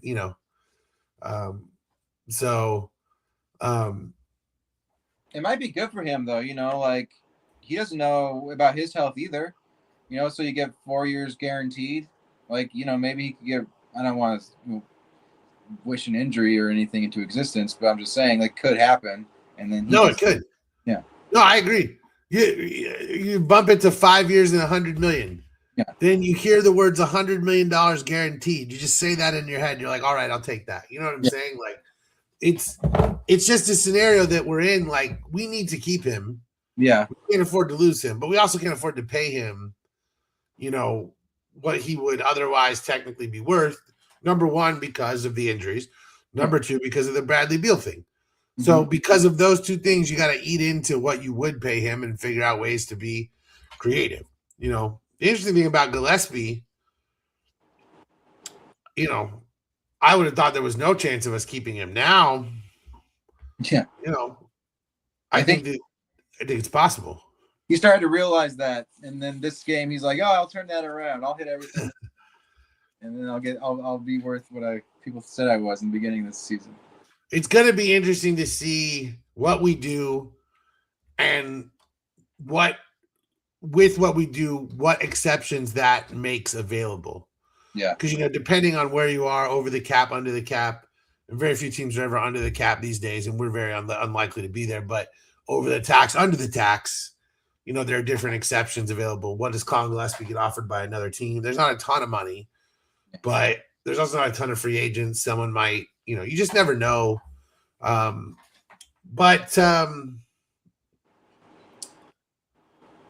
think, like, I would love to have Gillespie back. Again, I don't have any issue with basically bringing this team back to grow together through another training camp, through another year of chemistry. There's a strong argument to be made that team would win maybe 5 more games. And then you're 50-32. That's a nice season, Like, if I said to you that the Suns made very few changes and basically brought back the same team and won 50 games next year, wouldn't you feel good about that? Yeah, I feel good about that. I guess I would worry still about like where like the ceiling is for that team. But yeah, I guess we still have Beal on the. Well, but like the 40s were good enough for potentially getting into the playoffs this year. Like if we won 50 something games and got the 4 seed, I would feel great about that. Yeah, I feel good about that. Like I think if we're like, we got to be number 1 seed by next year, I just think we're going to be setting our expectations too high. But I want to win in the 50s next year. Yeah. I want to add, 5+ games to the win total. And I do think that chemistry would do that because so many games that we lost were like buzzer beaters and last second shots, and we didn't win a lot of those. And so just regression to the mean would give us a few more wins of clutch games alone. So, with some growth and, Malawach gets better, Williams gets better. You think Fleming gets better, Yeah. We got Highsmith signed through next year. Do we? Yeah. Highsmith signed to a 2-year deal. All right. And we're back with Mitchell bringing the ball up the court. He gives it off to Hartenstein. I always forget this dude's fucking name. So I cannot. I'm always like, what's his name? I constantly forget it. Isaiah Hartenstein. For some reason, he makes me think of like a Street Fighter character. I don't know why. Gillespie brings the ball court. Brooks flies inside, misses off the glass, but Oso Ighodaro in the dunker spot gets the offensive rebound and put back. Hey. SGA brings the ball casually up the court. Gillespie fighting with Mitchell. And they call a foul. Dylan Brooks screaming at the referees. Final score. Brooks Orlando wins by 6. I think they already have 1 tech on Brooks. I saw SGA shot a technical early in the game, and I don't know for what. Do you know? No, I was wondering if that was on. I was wondering that too, actually. So that's funny because I was like having the same feeling. Holmgren bags a 3, and all of a sudden it's a 9-point game. It continues to get worse in Phoenix. It doesn't look like they took Green to Booker. Booker from the free throw line is good. Say again? It doesn't look like they took away that point from Mitchell when he was kind of. Nope, they called it a 3. Oh, wow. I thought his foot was on the line, but I guess I was wrong. because they would have reviewed it. Yeah. Booker only 4 points. I know a lot of Suns fans are going to be upset, like if Booker has like 10 points in this game. Like, Yeah. Yeah, I don't want to see that shit, but you're right. There's going to be a lot of people who bitch. Because I'm already seeing it. People saying he quit during the fourth quarter last game, and it's like his ankle was hurting. I don't know how mobile he was at the end of that game, but yeah, and he's wearing. People are idiots. Anyone who hates on Devin Booker is someone I don't. It's like I'm not even listening to that noise. Yeah. I get it. Just getting so many rebounds and so many open looks. It's just Hartenstein goes over the top of Iguodala and draws a foul. Still a 9-point game, 10 minutes left in the third, but again, it begins to look darker and darker for the Suns as we go.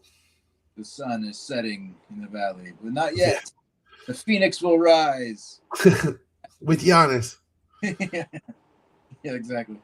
Giannis comes in. Guarded by Dort. We made a last-second trade, and Giannis comes in. Nice. He comes in for the fourth quarter. Like that'd be amazing if you could make mid-game trades in the playoffs. Like some player shows up and is on the bench. You're like, we'll trade you for him right now. Yeah, I like it. That's what this sport needs. In-game, in playoff trades. Yeah. Just make it really expensive. So we're under the tax in this year, like because Gillespie nails the triple. Yes, we are.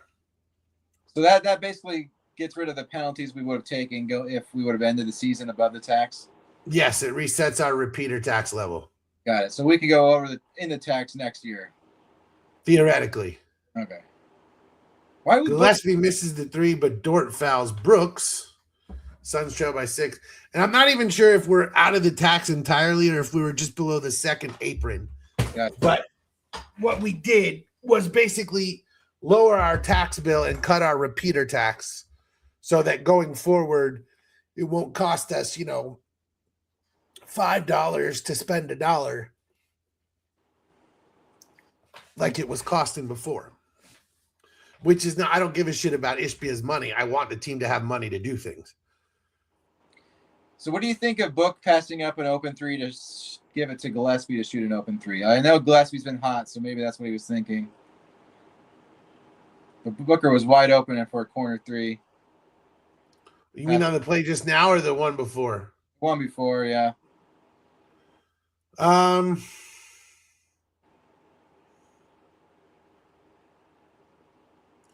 Oh my God, another inbounds pass stolen. I mean, I understand it if Gillespie's hot. Like, oh my God, dude. Another dunk for the Thunder. And it's an 8-point game. I understand it when Gillespie's hot, Yeah. Booker's having a rough game. If you've got a guy who's wide open, I'm not hating on that, I don't hate on being a good teammate. I don't like people who hate that stuff. And I think we do have too much of that in the NBA. It's like, oh, he passed. Yeah, that's good. You should pass. My thing is like this game, I would like him to get going. So, but maybe, he hasn't been getting going, and this is one of our closest games. So maybe just the facilitating is what we need from him right now. I think that Holmgren was closing out too, though, and I think that he wanted to whip it out to him rather than face the Holmgren closeout. I think was also part of his calculus. Yeah. I could be wrong. I'd have to go look at the play again. But I think part of his calculus was I've got Holmgren's arms coming at me and Gillespie's wide open. I'm just going to whip it out. I think that was that sounded weird. I didn't mean it that way. But anyway, Gillespie pull up 3, not good. But I think part of it was the calculus on the closeout. Because, Booker, if he's open, he'll shoot. Like, I really think that had as much to do with it as anything else. Because Booker is like locked in defensively right now. He's guarding Holmgren again. Strips the ball there, but they're going to call it a foul instead of a steal. Book knows it. He's not fighting. Yeah. No Dunn this game. No Ryan Dunn these series really. Another guy that we should be playing. Yeah. I just saw him in the background, so it made me think of him. He's a good defender at the rim. Like, why aren't you playing him? Like, put him on Holmgren. Make it more 10% harder. Like I don't know. Like, you don't think Iguodaro's tired playing against these bigs? Like, he needs help. Like, I don't know. This is like Ryan Dunn's like, I don't do my homework. And Jordan Ott's like, then you're not going to play the game. Like, Yeah. You know what I mean? Like, I just don't understand why the guy doesn't play. Like, I agree. He's a net positive for us when he's on the court, I feel. But it's just weird that we're playing Iguodaro. Like, he's playing more minutes than Williams would play if he were starting, I guess is the way I see it. Like, yeah, the small ball stuff doesn't make any sense. I don't get it. It's a bad strategy, and he won't go away from it. Booker to Gillespie, back to Booker. But oh my God, dude. No, it's halfway Absolutely down. In and out for Book. Like that one was like all the way down. We can't catch a break, man. SGA just throws it up off the glass. Oh my God. They call the foul there. Oh, the Suns trail by 10, and SGA will head to the line for a free throw.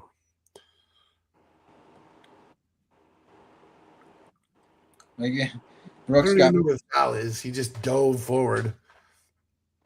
He literally just dove. Iguodaro touched him, but he just dove, and they called a foul, basically. He knows. If I get touched, just jump. Yeah, it's pathetic. Like, you know, it's the same shit Harden used to do. It's just I don't know. It's just embarrassing. Like, good for you, I guess. Like, you have an exploit. And like, I don't care about dudes who are good at drawing fouls. I care about the way that he dives forward anytime anyone touches him. It's infuriating to watch and to see it over and over. And just the fake way that he dives all over the place. And the league is supposed to penalize those things, and they just don't. Yeah. Hartenstein offensive rebound, but he's fouled. Suns running out of gas at this point. Yeah, we had a good shot too. Like, up into Jordan Ott refuses to play the bench, and it's just burning out like you said, it's just he's riding with his veterans. He refuses to play the kids, and it's going to cost the Suns this series. Yeah. Or at least any opportunity to move forward in this series and potentially, you know, play some role of spoiler, or at least making the Thunder play crazy hard.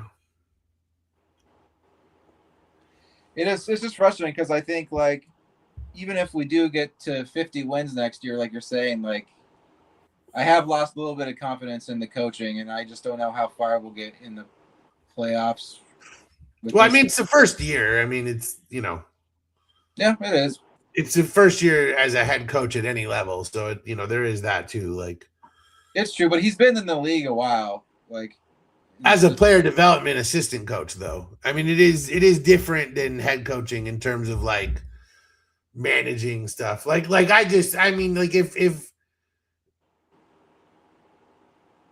if you came out and won 5 more games in any given year, especially when you're in the playoffs the previous year, like, it's hard to call that a failure, you know? Mm-hmm. Like, that would be marked improvement because, like, literally that's a significant number of wins, especially if we're not able to meaningfully impact the roster in any way. Really, all you're doing at that point is chemistry and coaching. So I would take that as a big win because, again, you need to be getting better every single season. You need to build chemistry, and we need to find, like, we have to view this as, you know, how do we find as many pieces as we possibly can to be around Devin Booker for, you know, as long as is conceivably possible, which I think, you know, again, like, the next 6 years are really where it is. And, you know, it's him and Brooks. You know, however you feel about Gillespie, Williams, whatever. And I just think, you know, that's why I wouldn't have necessarily done. I still think that there could have been a trade for Beal. I still just think somewhere out there was a way to use assets and do something to get off that money. Maybe not. Like, just keep him home. Kick him out of the league, basically. Yeah, just tell him, like, okay, you're never going to play again. Yeah. And, maybe suddenly something gets freed up somewhere. But, it doesn't matter at this point. Like, we made the choice. Yeah. Discussed what we've done. So it's not worth it to, go back in time and all these things. But, I'm with you. Like, I need to see improvement from the coaching. It is frustrating when we haven't seen, like, necessarily the best in, like, I mean, the thing is, though, that, like, trusting veterans is a pretty typical coach move. Like, that's not shocking. That's kind of what, they got sick of with Michael Malone in Denver. So I'm not surprised that a rookie head coach is like, he sees the young dudes make 4 or 5 defensive rotations that aren't what he wants. And he's like, they're not running my scheme. I got to get Iguodala back out there, and that's the way they view it. And I think that coaches forget sometimes it's like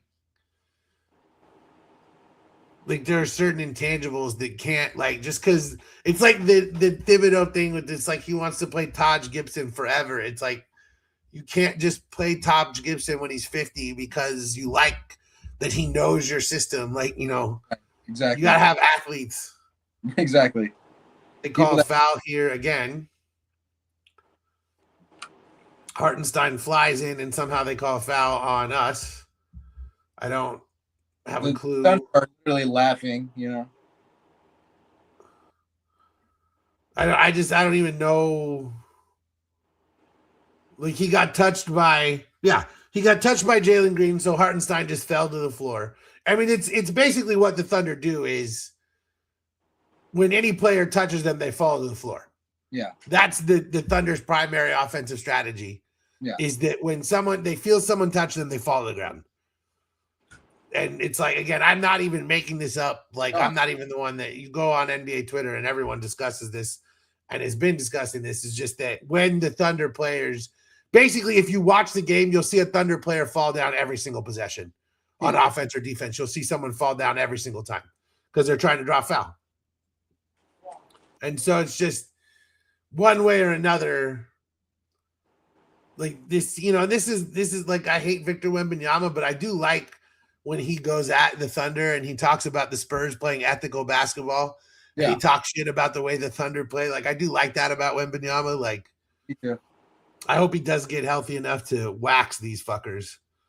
I would just I'm never going to be rooting as hard for the Spurs as I will be if they're playing the Thunder this year. Cause dude, I know, me too. I fucking hate the Thunder. I just do. Brooks breaks one off the glass. SGA brings it up court in transition. Of course, there's a foul on Gillespie and SGA falls on the floor. Of course, like clockwork. Yep. SGA falls over and draws a foul. I would just love them to eventually just start calling these technical fouls for flopping. Like, that would really help the league. Yeah. Because, like, the thing is, this is a foul on Gillespie. He doesn't have to fall on the ground, but he just does it over and over and over every single time to ensure he gets a foul call. And again, like, this is not basketball. Like, I don't understand what's fun about this. This is what I don't understand is the league has devolved into either 3-pointers or free throws on basically every single possession. Yeah. And I just don't understand what's fun about any of this. Like, this just gets really exhausting to me watching the same, 2 or 3 things happen over and over because it's like, well, we're playing analytics to blah, blah, blah. And so the referees just call a foul every time anyone is touched. And it's like, that's what we need AI for. We don't need AI for like chat bots. We need them to like watch the screen and know when people are actually being fouled and stuff. This is the one thing for me, like, is my old guy opinion is just the NBA was better in the 90s before all of this just piss poor, lame ass, it's a foul. I've said it before. I truly believe the NBA would be better if they just let players call their own fouls. I literally believe it would be more accurate if players just called their own fouls. Crazy enough. I honest to God believe it. Like, I mean, they wouldn't flop if they were calling their own fouls. There would be no reason to flop because there would be no benefit to it. Right. Like, you wouldn't. They're not going to call if they see you flop. Call foul. Yeah, it's just true though. Like, that was the thing about like when you used to play as a kid. Like you know, you called fouls when you called them. Like, but then like you had to just be honest about it. Wouldn't SGA call foul in every possession? Like, well, that's the thing is like he's like, if you don't like the rules, then change the rules or whatever. He's like, I'm just following the rules, and so I just like again like it's because he falls over. Like I guess if he was just like I fell over, that's a foul, then everyone would be like. I mean, I don't know. Like again, calling their own fouls is not a realistic thing, but I'm saying I literally believe it would be more accurate than. You know, because also like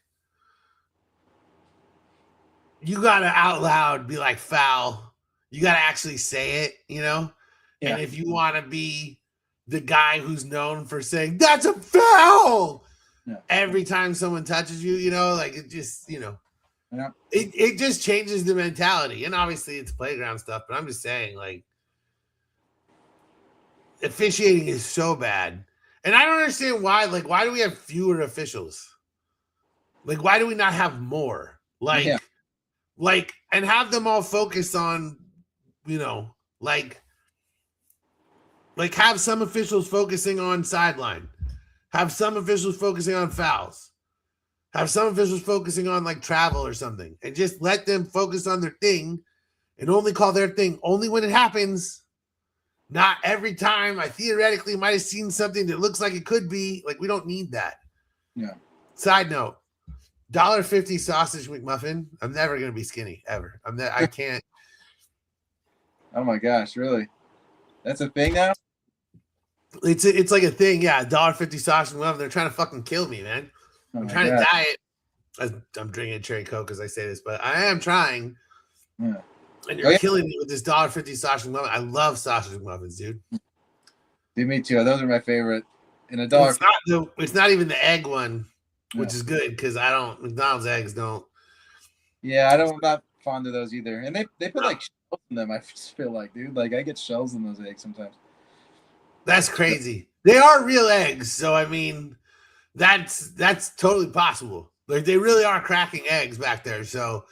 It's very possible that there's shells in them. That's fucked up, dude. That's crazy. Yeah. So have a bacon, egg, cheese biscuit from home, please. Now I just gotta sell those all day. Yeah. I missed that. You know, the funny thing was when I was in Asia, you used to be able to go and get like the breakfast sandwich, but with fries and a Coke. Like you could do like the breakfast sandwiches like combo, you know? Yeah. So I could get like a bacon, egg, cheese biscuit, and fries. Like you can do that. It was awesome. Suns lose the challenge. Sunday night sausage McMuffin.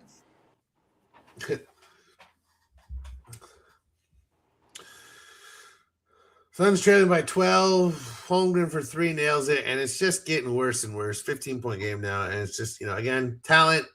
Injuries, coaching, blah, blah, blah, referees, a million things. And so they're just hitting shots. Like we have guys in their face sometimes. They're just hitting ridiculous shots. Yep, it's true. Booker gets inside and throws down a dunk. The Suns have not lost this game. I mean, 13 points is not insurmountable, but not for us.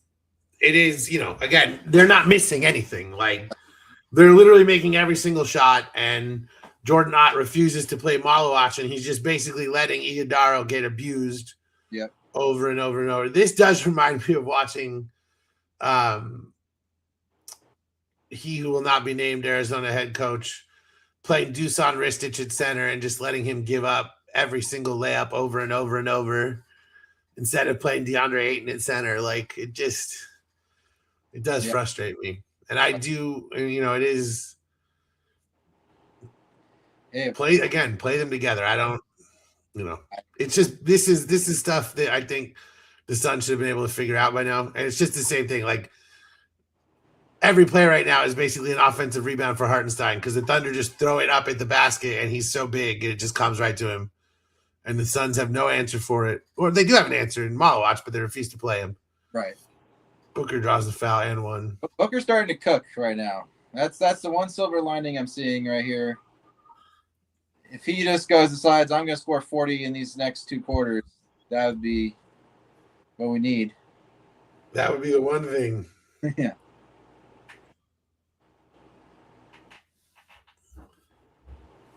Man. Suns trail by 13. 4 fouls on Lou Dort. So that's something. It looks like we are getting Malawach in. Fleming. Here we go. You're not finally listening to the pleas of every single Suns fan in the world and playing Rasheer Fleming. Malawach still on the bench. Is he? Okay. I heard Malawach through my ear, but definitely didn't see him. He was standing in the corner.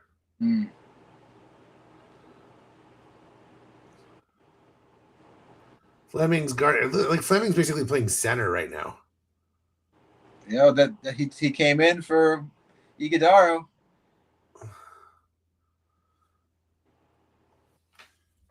I mean, he got the block there.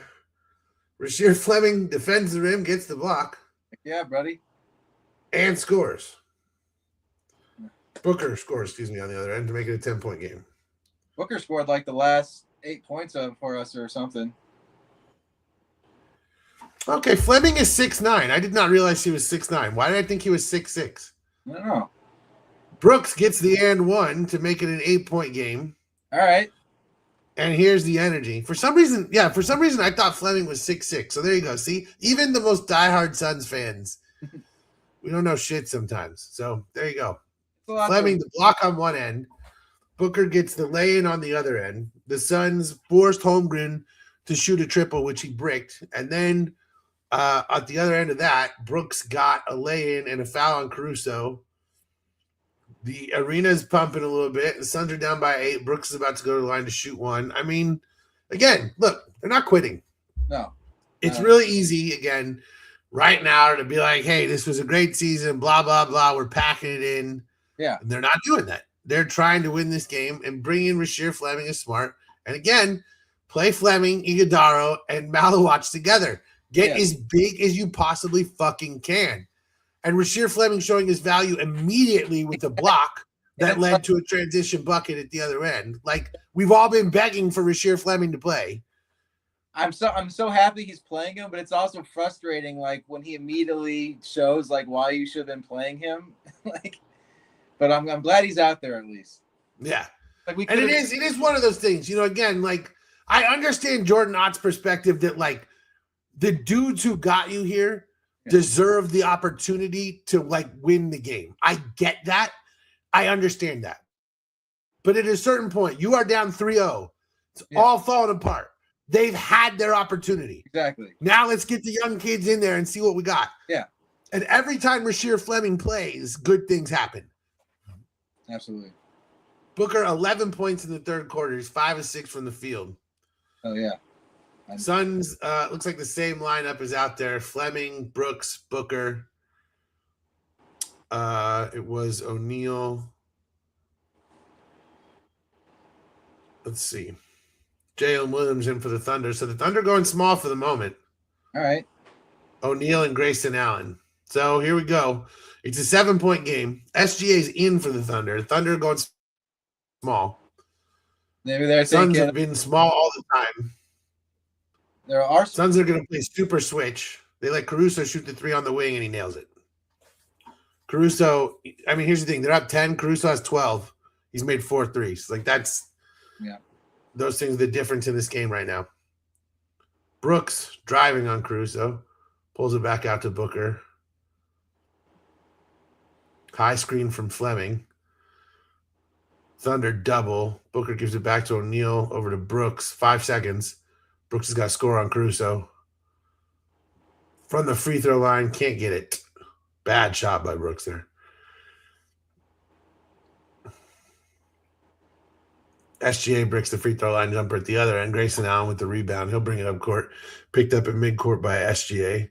He's all over him, but they're not going to call anything. Caruso's literally holding Booker. They're not going to call anything. Allen gets inside, puts it to Fleming in the corner. Fleming cannot make the three, but hey, Royce O'Neal flies in with the offensive rebound for 2. If Fleming had made that 3, the arena might have fucking exploded. Yeah, it's true. Because, like, not only would it have cut it to 7, but just the fact that it was Fleming off the block, and every single Suns fan is dying for Rasheer Fleming to play, all of us, for weeks now. Yeah. We want our future. Come on, man. He ran into him. SGA bumps into Royce O'Neal and again falls to the ground, and they call the foul. It is very constant that SGA is just falling all over the place. It's a real miracle he's able to play 2 ways when you consider how often he's just literally laying down. Yeah. How much of his day do you think he spends doing those things where he like whips up from a position because he's just constantly on the ground? I mean, He is an incredible athlete. He probably can't do that. Yeah, that's one of the craziest things a human can do, whatever that's called. That's the ball lied as SGA makes his first free throw.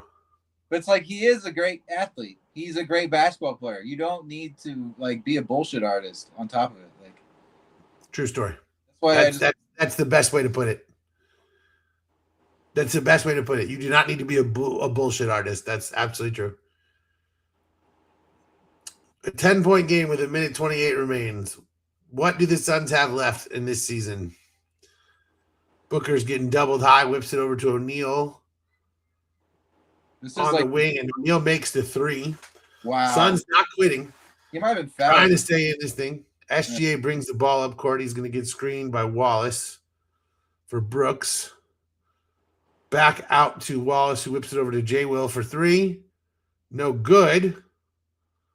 Nice rebound. Brooks with the rebound. Ahead to Booker, driving at Williams, and they're going to say it was out of bounds on the Thunder. They're not going to call the foul.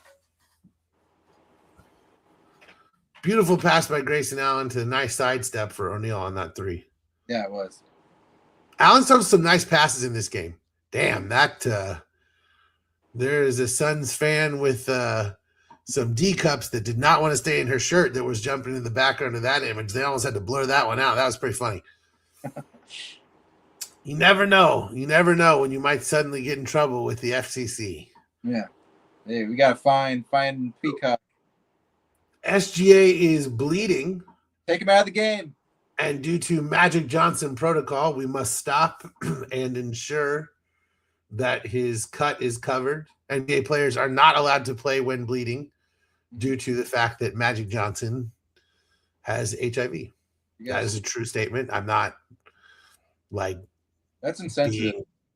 That's just literally the truth. But the truth can be insensitive. Didn't you know that? Yeah, it's true. But that is literally the reason. Because...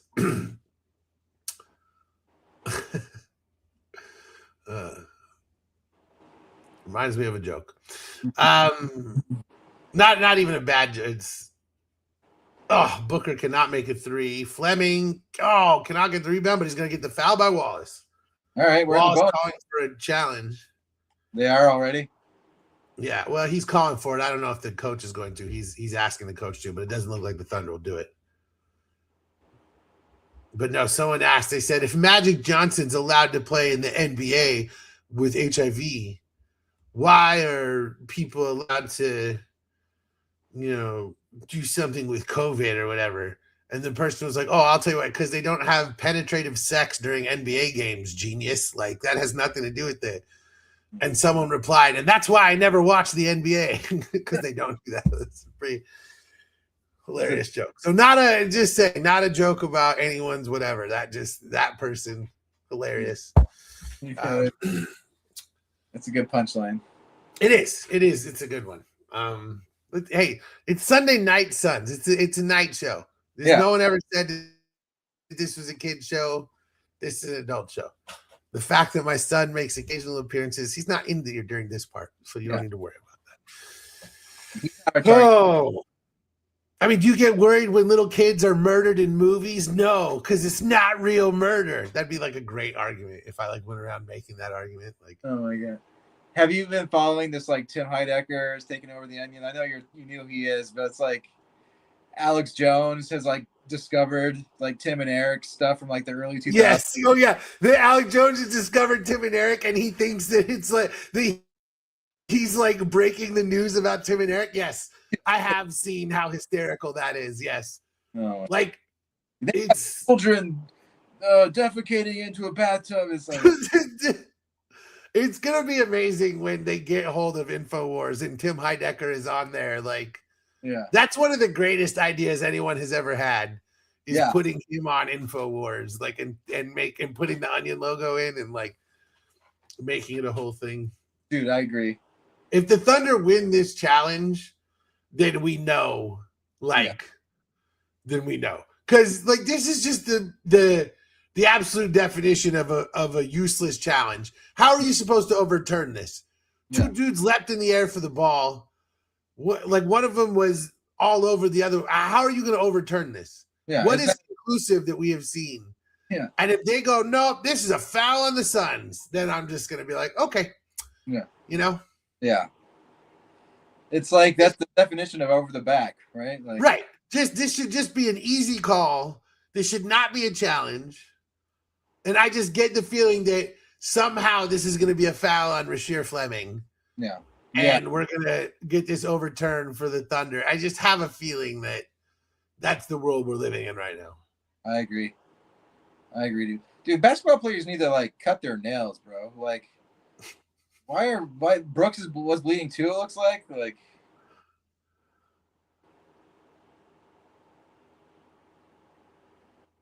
of course, no foul.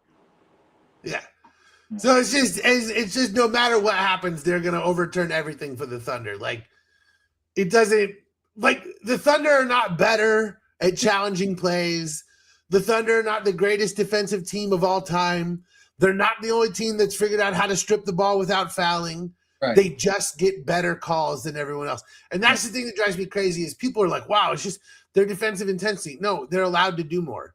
Like, do they have a lot of good defenders? Of course. But the constant stealing of the ball is everything to do with the fact that they can slap you all the way up and down the court. Yeah. It's just like in the NFL. When you're a tough cornerback, you're allowed to basically hug a wide receiver the whole time. It's just it's no different. Officials can't hide their bias, and for whatever reason, fans can see it. I know officiating is a hard job, but like this shit gets ridiculous. They would have never overturned that against SGA. No, never. 100% that would have been a foul. And in fact, they would have investigated it for a flagrant one. Yeah. I mean, right now, dude, Isaiah Joe is all over Grayson Allen. They're not calling anything. Wallace is literally holding Booker. They finally call a foul. He's literally just like hugging him. He's just wrapping his arms around Booker. And he's like, oh, I can't believe it. I get a foul call when I tackle people. I fucking hate this team.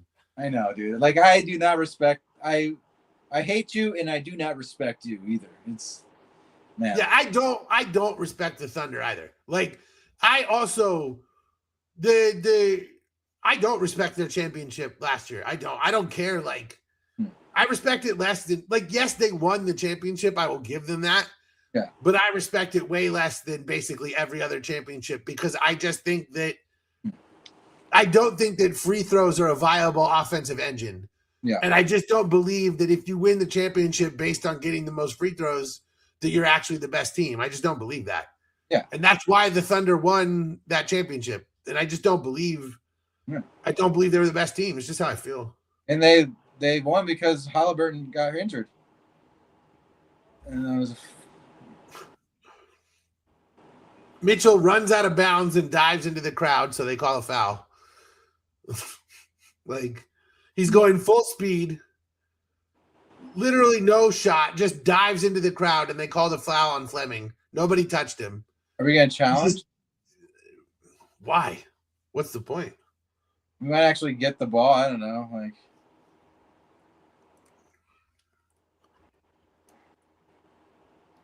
because it's just like he literally just flies forward and dives out of bounds, and they just call it a foul. Because again, every single Thunder possession, you will just find a bunch of dudes falling all over the floor. It's just, it's pathetic. And again, that's why I don't respect I don't view this championship as legitimate. I don't, flopping is not real. And especially when the league, like, we have a rule against flopping and they're not using it. They don't call it. Yeah. Like, if there was ever a team to call it against, it would be this team. It's the same thing with Giannis and the traveling. Giannis takes 8 steps, and everyone's like, wow, what an amazing player. And it's like, yeah, because you don't make him dribble the ball. Like, yeah. Crowd chanting, ref, you suck, for like 3 seconds and then lets up. They should be screaming that for the rest of the game. All right, I'm going to go feed my cat real fast. Suns trailing by 8 heading into the fourth quarter. Just an embarrassment for everyone involved in the Phoenix organization. I mean, here we are. We're at the precipice of another depressing end to a Phoenix Suns season. Trailing by 8. It'll be interesting to see what they've got left in them here. Like, do they try to win this game? Do they pack it in? I'm, very sort of interested in certainly the mental makeup of what this team has. Because, again, like right now, you're fighting to delay what is almost certainly the inevitable. Again, anything could happen, but the idea of not only, winning this game, but winning 3 more is, again, Herculean is not even the word anymore. And again, when you're playing 5-on-8, that's also the problem. Like, look, I know we all hate to complain about officiating. I know that we all understand officiating is a very difficult job. Everyone in the world has been saying it's not even Suns fans. Like, other people play the Thunder too, and they are sick of this bullshit as well.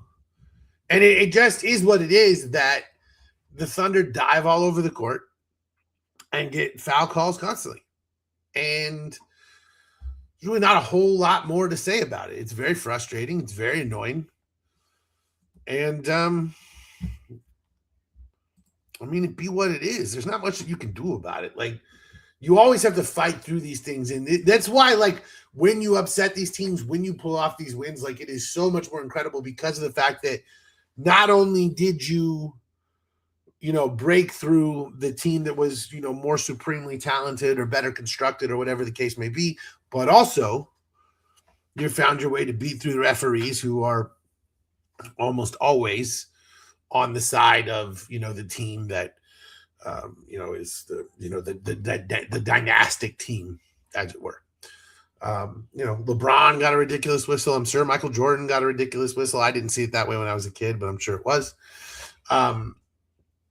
Shaq, people touch Shaq.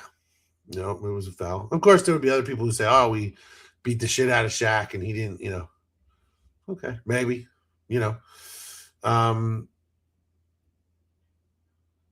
certainly got away with more in the old days. These days, you can't touch anybody. You got to defend without touching. That's ultimately what you're asking people to do, is find a way to keep your hands up and off a dude and always in passing lanes and just basically never touching anyone. And, if you're a really good defender, you're allowed to touch dudes all the time. But if you're a really good offensive player, you're allowed to get fouls for that. I mean, again, the rules don't make any sense. And when the ultimate decision between a block or a charge is how that referee feels in that moment, and that's ultimately what the difference between a block or a charge is, it's not a good rule. There's no way that you can say that rule makes any sense. And it's the same thing, again, with pass interference in football. Like, a rule should be the rule. And what we know at this point is that that's not the case with these things. Yeah. Suns end the quarter on a 14-7 run, but that only further services how embarrassment this game has been, that it's a 14-7 run. We're still down by 8. 1 quarter left in the Suns season, potentially. Yep. And Fleming gets a foul call. Runs over Alex Caruso and gets the offensive screen. I can't believe it. Wait, are you telling me that a Thunder player fell on the ground on that play? I don't believe it. Yeah. Caruso tried to get screened by Fleming. Caruso falls over, and they call foul. That is it doesn't. You could probably find 100 instances of Thunder players falling over in this game.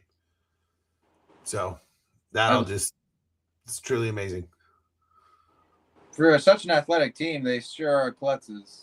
Yeah. Touched Hartenstein, so that's a foul. Not allowed to touch anybody. This is the no contact league. Yeah. Not allowed to touch anyone, look at anyone. Unless, of course, they're Devin Booker, then you can punch him in the face. That's fine. Yeah. And they'll call the foul on Devin Booker. Yeah. Hartenstein makes the free throw. It's an 11-point game. It's Jalen Green, Grayson Allen, Royce O'Neal, Rasheer Fleming, and Colin Gillespie in another super small lineup. Allen gets the ball to Gillespie, but there's a foul. Suns trailing by 11 with 11:27 left.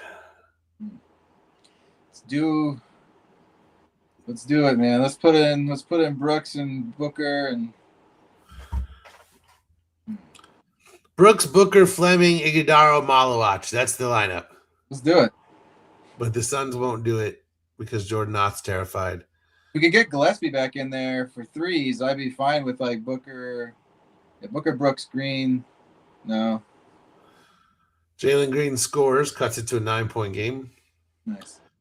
But the Thunder continue to eat the Suns alive with the two big lineup.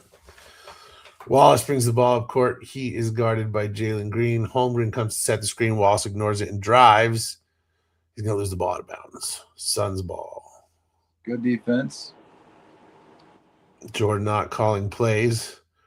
Royce O'Neal whips it over to Jalen Green. Back to O'Neal. Two-man gain to Green to Fleming for three. Break. And the Thunder get the rebound. Crusoe's going to bring the ball up for the Thunder. He's picked up by Fleming.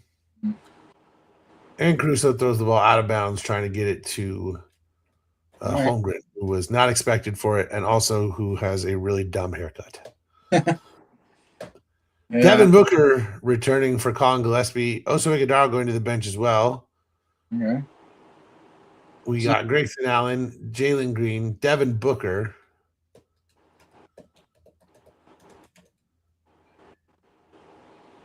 We need another. Rasheer Fleming and Royce O'Neal. Jalen Green drives and scores again. He'll cut it back to 7. So Fleming getting the closing center minutes instead of Malawach.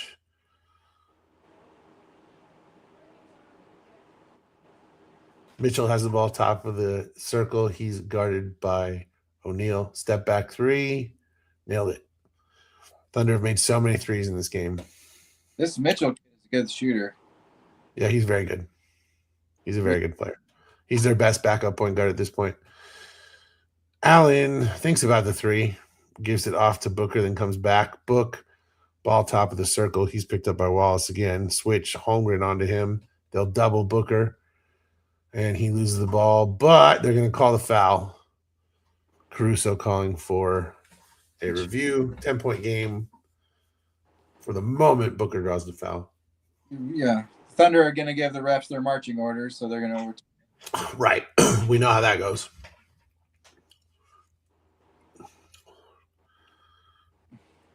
Looks like the Thunder will challenge.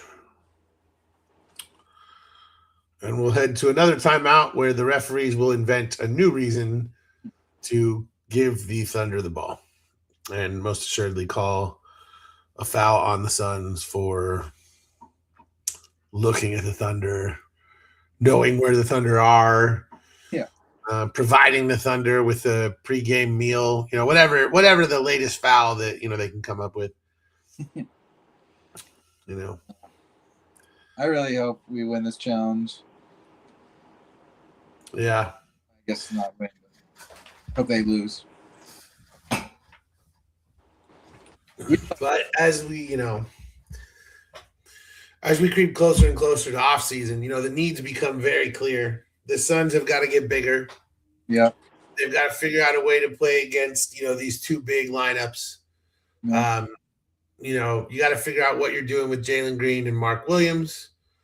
And then, I think you have to figure out the whole sort of Royce O'Neal, Grayson Allen, Colin Gillespie. How much money do we have to go around for all of these positions? Jalen Green, these sort of things. Yeah. The thing about the Suns offseason that, and I know we're not there yet, but just while we're on commercial here, I think the one good thing I will say is that with how good this season went for us, there's a lot more optionality than we would have had. Like, we have a lot of guys who have more value.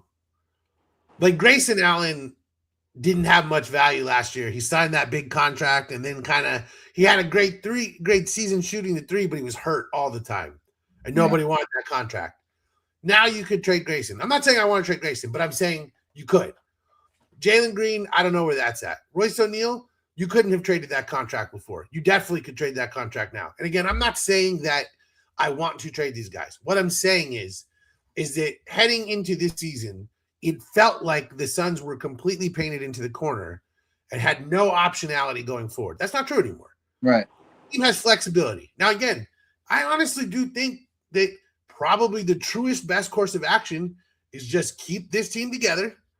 You lose whatever guys you lose because of money. So you go find new guys, undrafted second-round picks, whatever it may be. You find guys on the margins. I guess that's you let this group go together. Like, I really think that the best thing you can do is let Malewich, Fleming, Booker, Brooks, Williams, Iguodaro, let them come together. If you don't like Ryan Dunn, maybe you can trade him. You know, I like Ryan Dunn, but maybe they don't. I don't know. I like Ryan Dunn. I don't lose because of money. That's the question. Like you what? You said like we lose who we lose because of money, but I'm not sure who that would be. I don't know either. That's the thing is that because there's a lot of different ways that those things can go. Right. Because you might trade a couple players and then have a new exception become available that you can sign someone to. Like, I just don't know. That's what I'm saying, though. That's my point, is that it could go a million ways. That's better than having no options. Yeah. We could trade Royce O'Neal. We could trade Grayson Allen. We could trade Oso Iguodaro. We could trade Ryan Dunn. There's a lot of things we can do. I'm not saying we want to do those things, but what I'm saying is that's way better than being backed into a corner and having no value with any players. Yeah. And the Suns aren't in that situation anymore. And coming into this season, you would have thought this entire roster had no value. And it's very good for the Suns to be out of that position. And that I am definitely very grateful for, because they're going to have to make moves at some point. The Thunder bricking threes repeatedly when the Suns just allowing rebounds, but Brooks finally comes up with one. Booker into the corner to Fleming, out to Jalen Green for three. Nope. The Suns just cannot make their threes. The Thunder have made their threes, and as in any other game, that's basically been the difference. Thunder lead by 10. And again, Caruso has 4 3-pointers. That's honestly the biggest thing here. Williams drives inside. Hartenstein gets yet another offensive rebound and another foul call. Frustrating. The best thing for the Suns, though, is, again, you can't keep everybody. You can't pay everybody. It's not possible. But having guys who have value is better than having guys who don't have value. And again, if we're looking for positives on the Suns season, at least there's that, as they allow an alley-oop on the out-of-bounds play. Yet another annoying carrier basket. Value. I think Green has a lot of trade value for us. Because he's done kind of well in these playoffs and the play-in.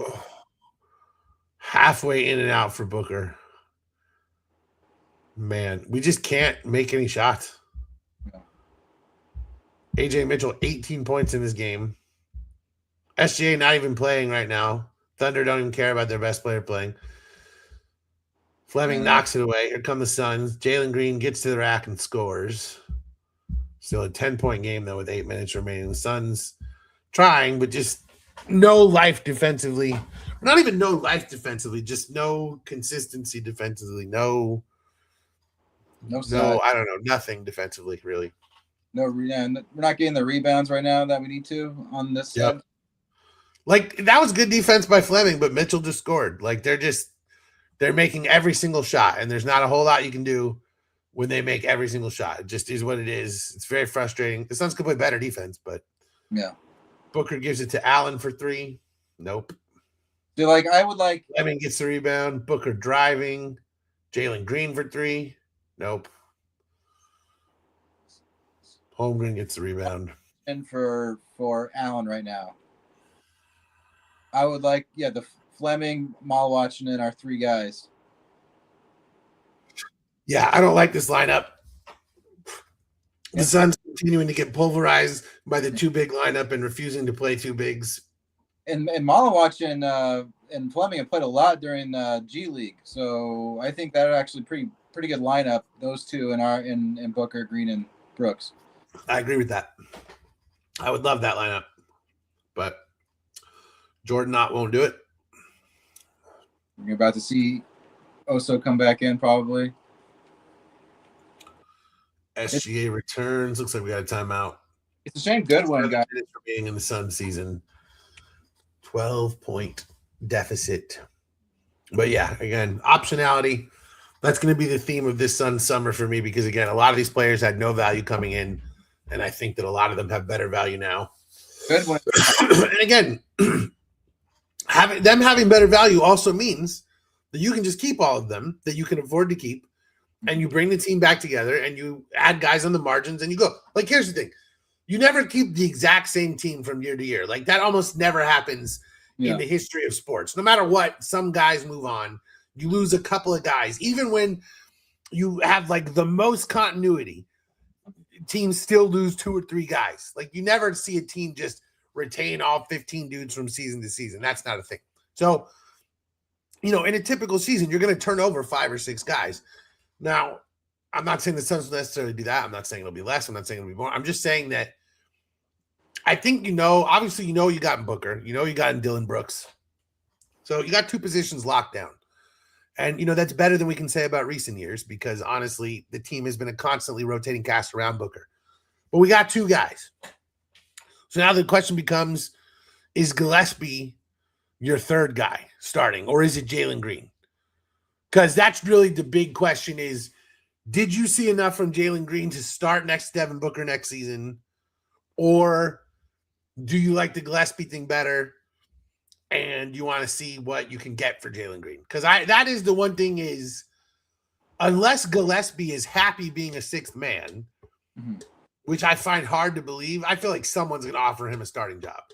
I feel like it's going to be very difficult for the Suns to keep Gillespie, Green, Booker, and Brooks because someone's got to come off the bench. And again, maybe Gillespie's fine in that role. Yeah. Like Grayson Allen has been okay being a 6th man. And Gillespie, I think he's too, but it's like this could be his one chance to get that starting job. And he might want to go take that wherever it is, Yeah. Can we match his contract or what? It's really going to depend what he gets. Because let's see. Let's get a look at Colin Gillespie's contract. Because I feel like Ishbia might be willing just to go back over the tax again if we technically reset him, but yeah, but the problem is that there are limits to, like, you can't just pay everyone. Like, there are rules, and there are certain contracts that don't have. So let's see. We signed him to a 2-way contract in 24 and a free agent contract in 25. So because we haven't signed him for 3 years, that means it's unlikely that we have any sort of bird rights. Okay. So let's just go to Google. Do the Suns have bird rights on Colin Gillespie? Now, this is where I'm fine with AI. Yeah. All right, here we go. According to Valley of the Suns and Bright Side of the Suns, we have early bird rights because we did sign him for 2 years, which we can sign him up to 175% of his previous salary. So the problem there is that means that caps his money at something like $4 million. Okay. Is someone going to offer Colin Gillespie more than $4 million? I think that's very likely. Yeah. So barring us doing something that frees up more cap space, that's going to be really difficult. Gillespie whips it to Green. Green drives. He takes like 4 steps. They don't call it, but he misses the layup anyway.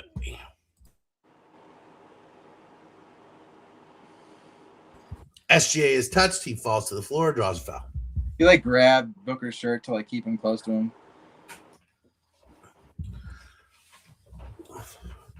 SGA is a bitch. Yeah. Sticking with the theme of cap space. And we'll go into all this stuff much more detailed on a future episode. Let's just get a little look while we're dwindling our season away. The 25-26 cap table, we're pretty full already at this point. That's the thing between Booker, Green, Brooks, Allen, O'Neal. So it's going to be interesting to see, what we do. And again, that doesn't even include Bradley Beal at $19 million, Nas Little at $3 million, Cole Anthony at $2.2 million, and EJ Liddell at $706,000, meaning that we have still the maximum amount of dead cap. Funny enough, we have some waivable cap holds from Terrence Ross, Thaddeus Young, Isaiah Thomas, Sabian Lee, guys who've been on the team in recent years. We do have a trade exception for Kevin Durant. It's not much.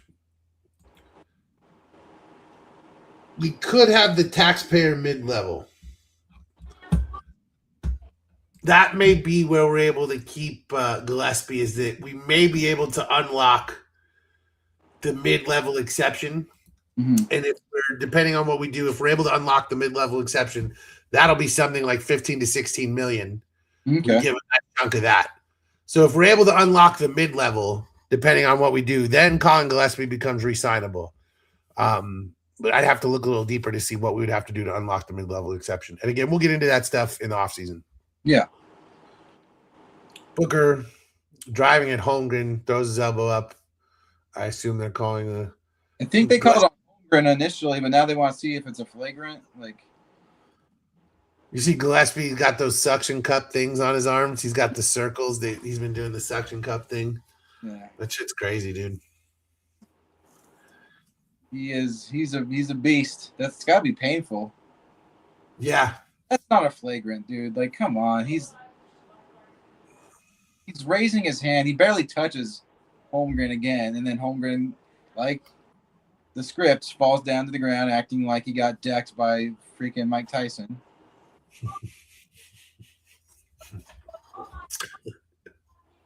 That's pretty funny. That is pretty funny.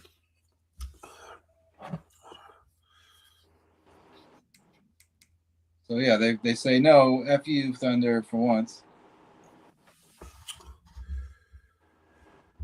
And then It had to happen at some point. We should get a free throw, bro. Like, that was a flop.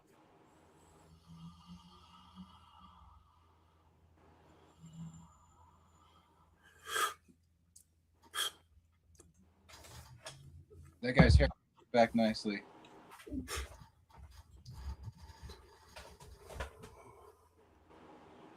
Booker sinks his first free throw to cut it to 12.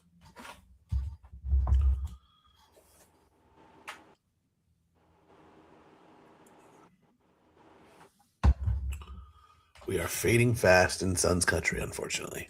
Yeah. Well, yeah, we need a three. We need a stop and a three. What the hell's going on, bro? Like, where's the lane violation? Holmgren just ran over Iguodaro. No foul. Oklahoma City has shot 10 more free throws in a game that they lead by 11. So, there you go.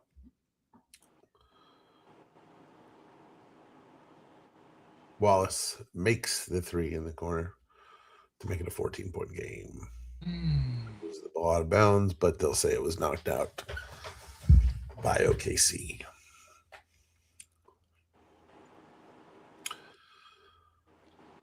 Thunder just...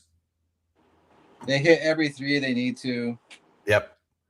They have made an unbelievable amount of three-pointers in this game, and that is the difference. Like, that, the three-point shooting in this game for the Thunder is the reason they have won. The foul stuff is annoying and it's frustrating, but it's not insurmountable what is insurmountable is a team shooting 8 trillion% from three. And, that's just what it is. The Suns defense is not on a string in the way that it needs to be. They don't have the size inside, so they have to have too many guys inside defending the rim. And, this is just where we're at. And this season will end with, it would have been a lot better if we had gone against the Spurs and had the opportunity to maybe get a few wins or maybe even pull off an upset. Yeah. But for the Suns, a lot of playoff experience against a very tough team.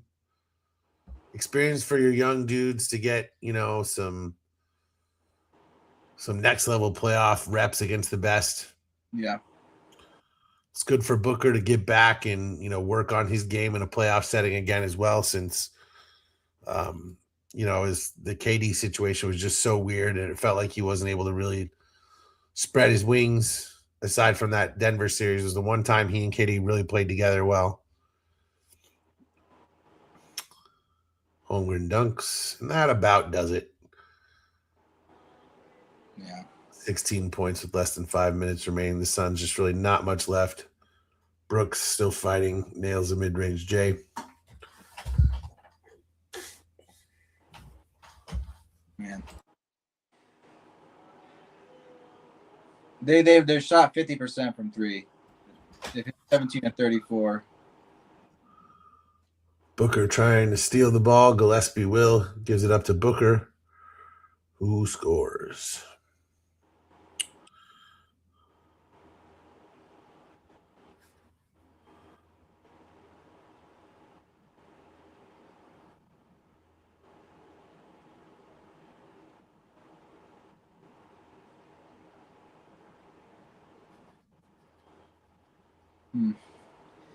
It's like we could still technically win, but not like that.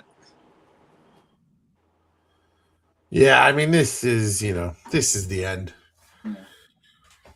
The Thunder, I don't think are going to let up, and I don't think they're going to quit enough to let us, win this game. It's conceivable, but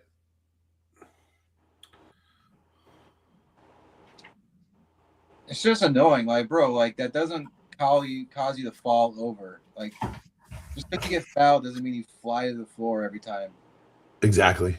Like, if someone fouls you and you fall to the ground, can you still be called for a flop? Like, even though you got the foul, like. I have never one time seen them call a flopping technical. Oh, really? I've never seen it. Seen them call on Brooks. I think they called on Brooks during one of our games this year. I have never seen it. So it was. I don't know who we were playing when they called it. I almost want to say they called them. They called them like in the first 2 games after they implemented the rule, and then they just stopped calling them forever. And it's only ever used in a situation like that, where they're trying to punish a player that they don't like. I cannot tell you an instance where I have ever seen one. Like, I'm sure that technically I have, but you know what I'm saying? Like, I couldn't even tell you what the fucking history of it is at this point. Like, it's just so little, and it's so obnoxious because we all see it all the goddamn time, and yet somehow we're all just supposed to be like, oh no, that wasn't. It's like, all right, man, whatever. Like, I bet you the instance of like flopping calls per like season is less than like, I bet you it's like less than 10 for the entire fucking season. They just never call it. And you see dudes diving all over the place, Yeah. And so it's just. They need to address that next year. Yeah. Everyone agrees with that,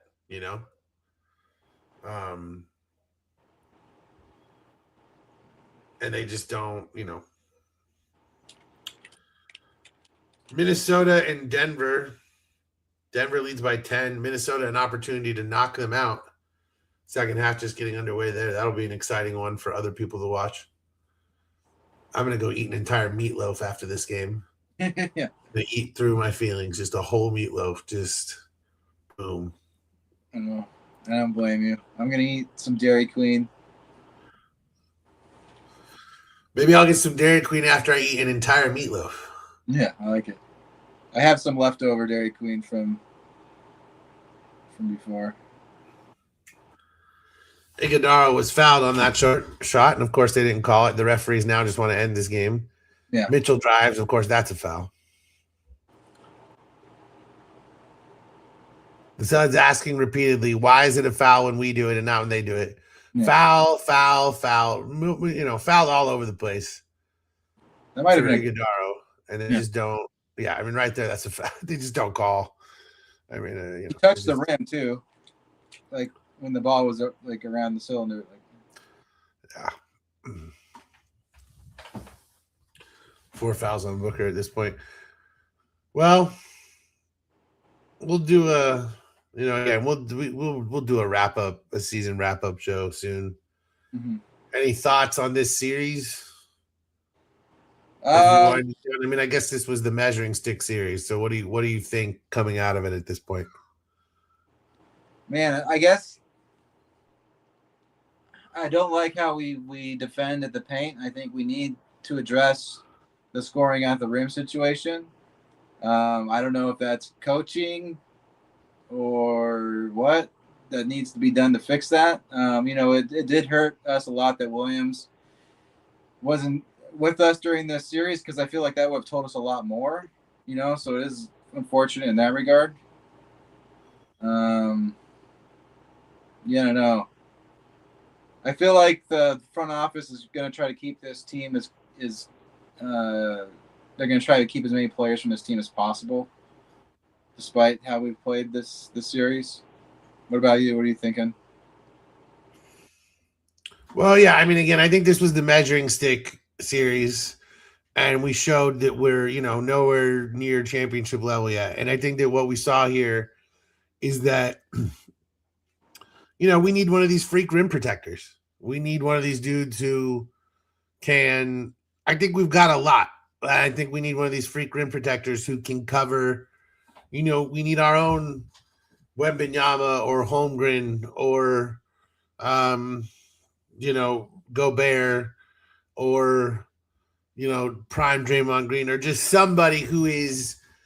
We need a shutdown, absolute elite defender. Mm-hmm. And, I think every team needs that guy. I think a lot of teams are looking for that guy.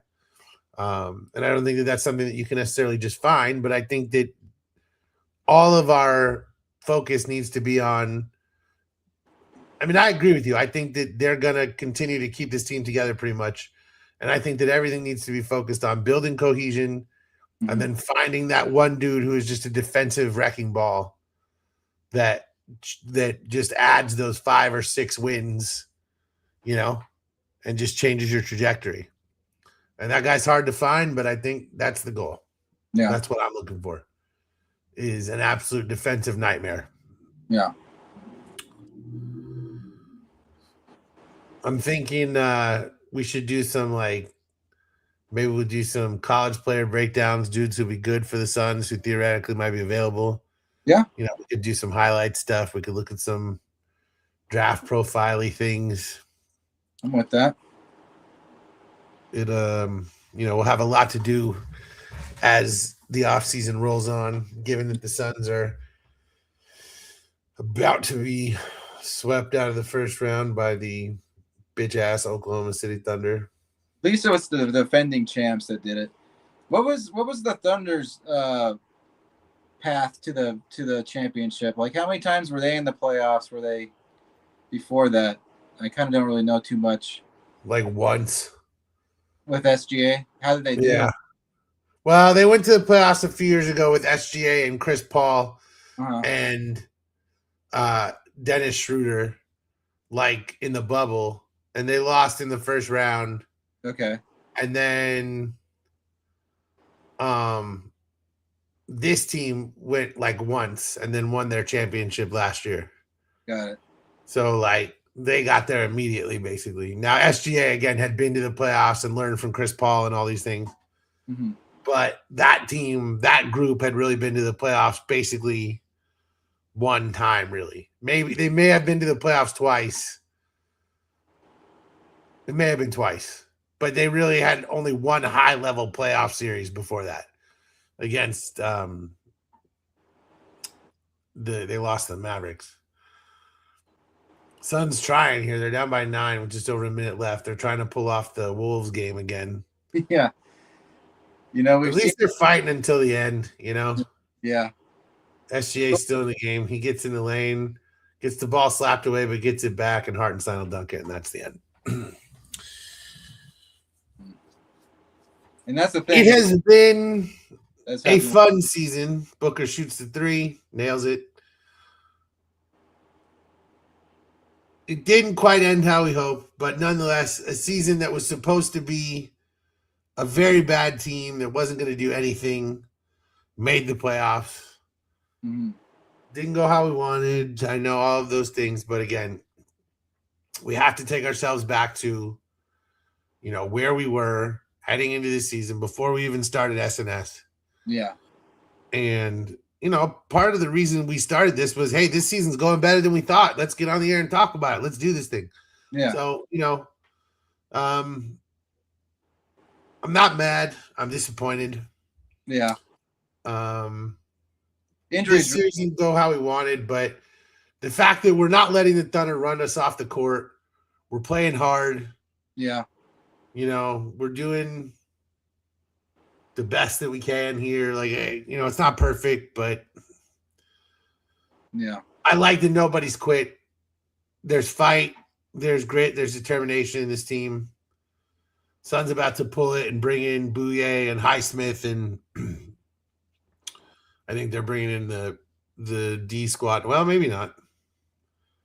It's a 10-point game with 45 seconds. I wouldn't be shocked. Yeah. Me either. I think I don't know. We're going to try maybe take another 3 here at least. We might. Yeah, they may run an ATO before they pull everybody. You know, the injuries this year have been pretty frustrating. Like, when we had a chance to have some really good momentum going, we just got hit by like 2 injuries that really hurt us. And then Williams coming into this sucked. Yep. And actually, him getting injured during that Trailblazers game may have cost us that game too. Yeah. But you also had every opportunity to just double Denny Avdia and make him pass the ball and not let him be the one to beat. And it's just like, yeah. I think that for every injury, there was also a coaching mistake. Mm-hmm. And so I think that we need to look at getting some slightly less injury prone dudes maybe. And then, you know, again, Jordan has to grow as a coach. But again, he was a player development coach in his first year ever as a head coach. And he won more games than expected and went to the playoffs. So we need to give him props for that. Look at what happened with Budenholzer, who won a championship, and Vogel, who won a championship. Like, they won more games, but like with in easier situations with like more talented groups. Yeah. This was a harder situation. Jordan Ott did a better job. Jalen misses the 3. That's this season. So the Suns will lose by double digits, looks like, to the Thunder in a 250-plus point game. Again, this season was a success. Like, it has to be viewed that way. I view it that way, yeah. You know, and I know it's hard. I don't, like, in my own head, I want to beat myself up, but it's like, this was a successful season. And the thing is like,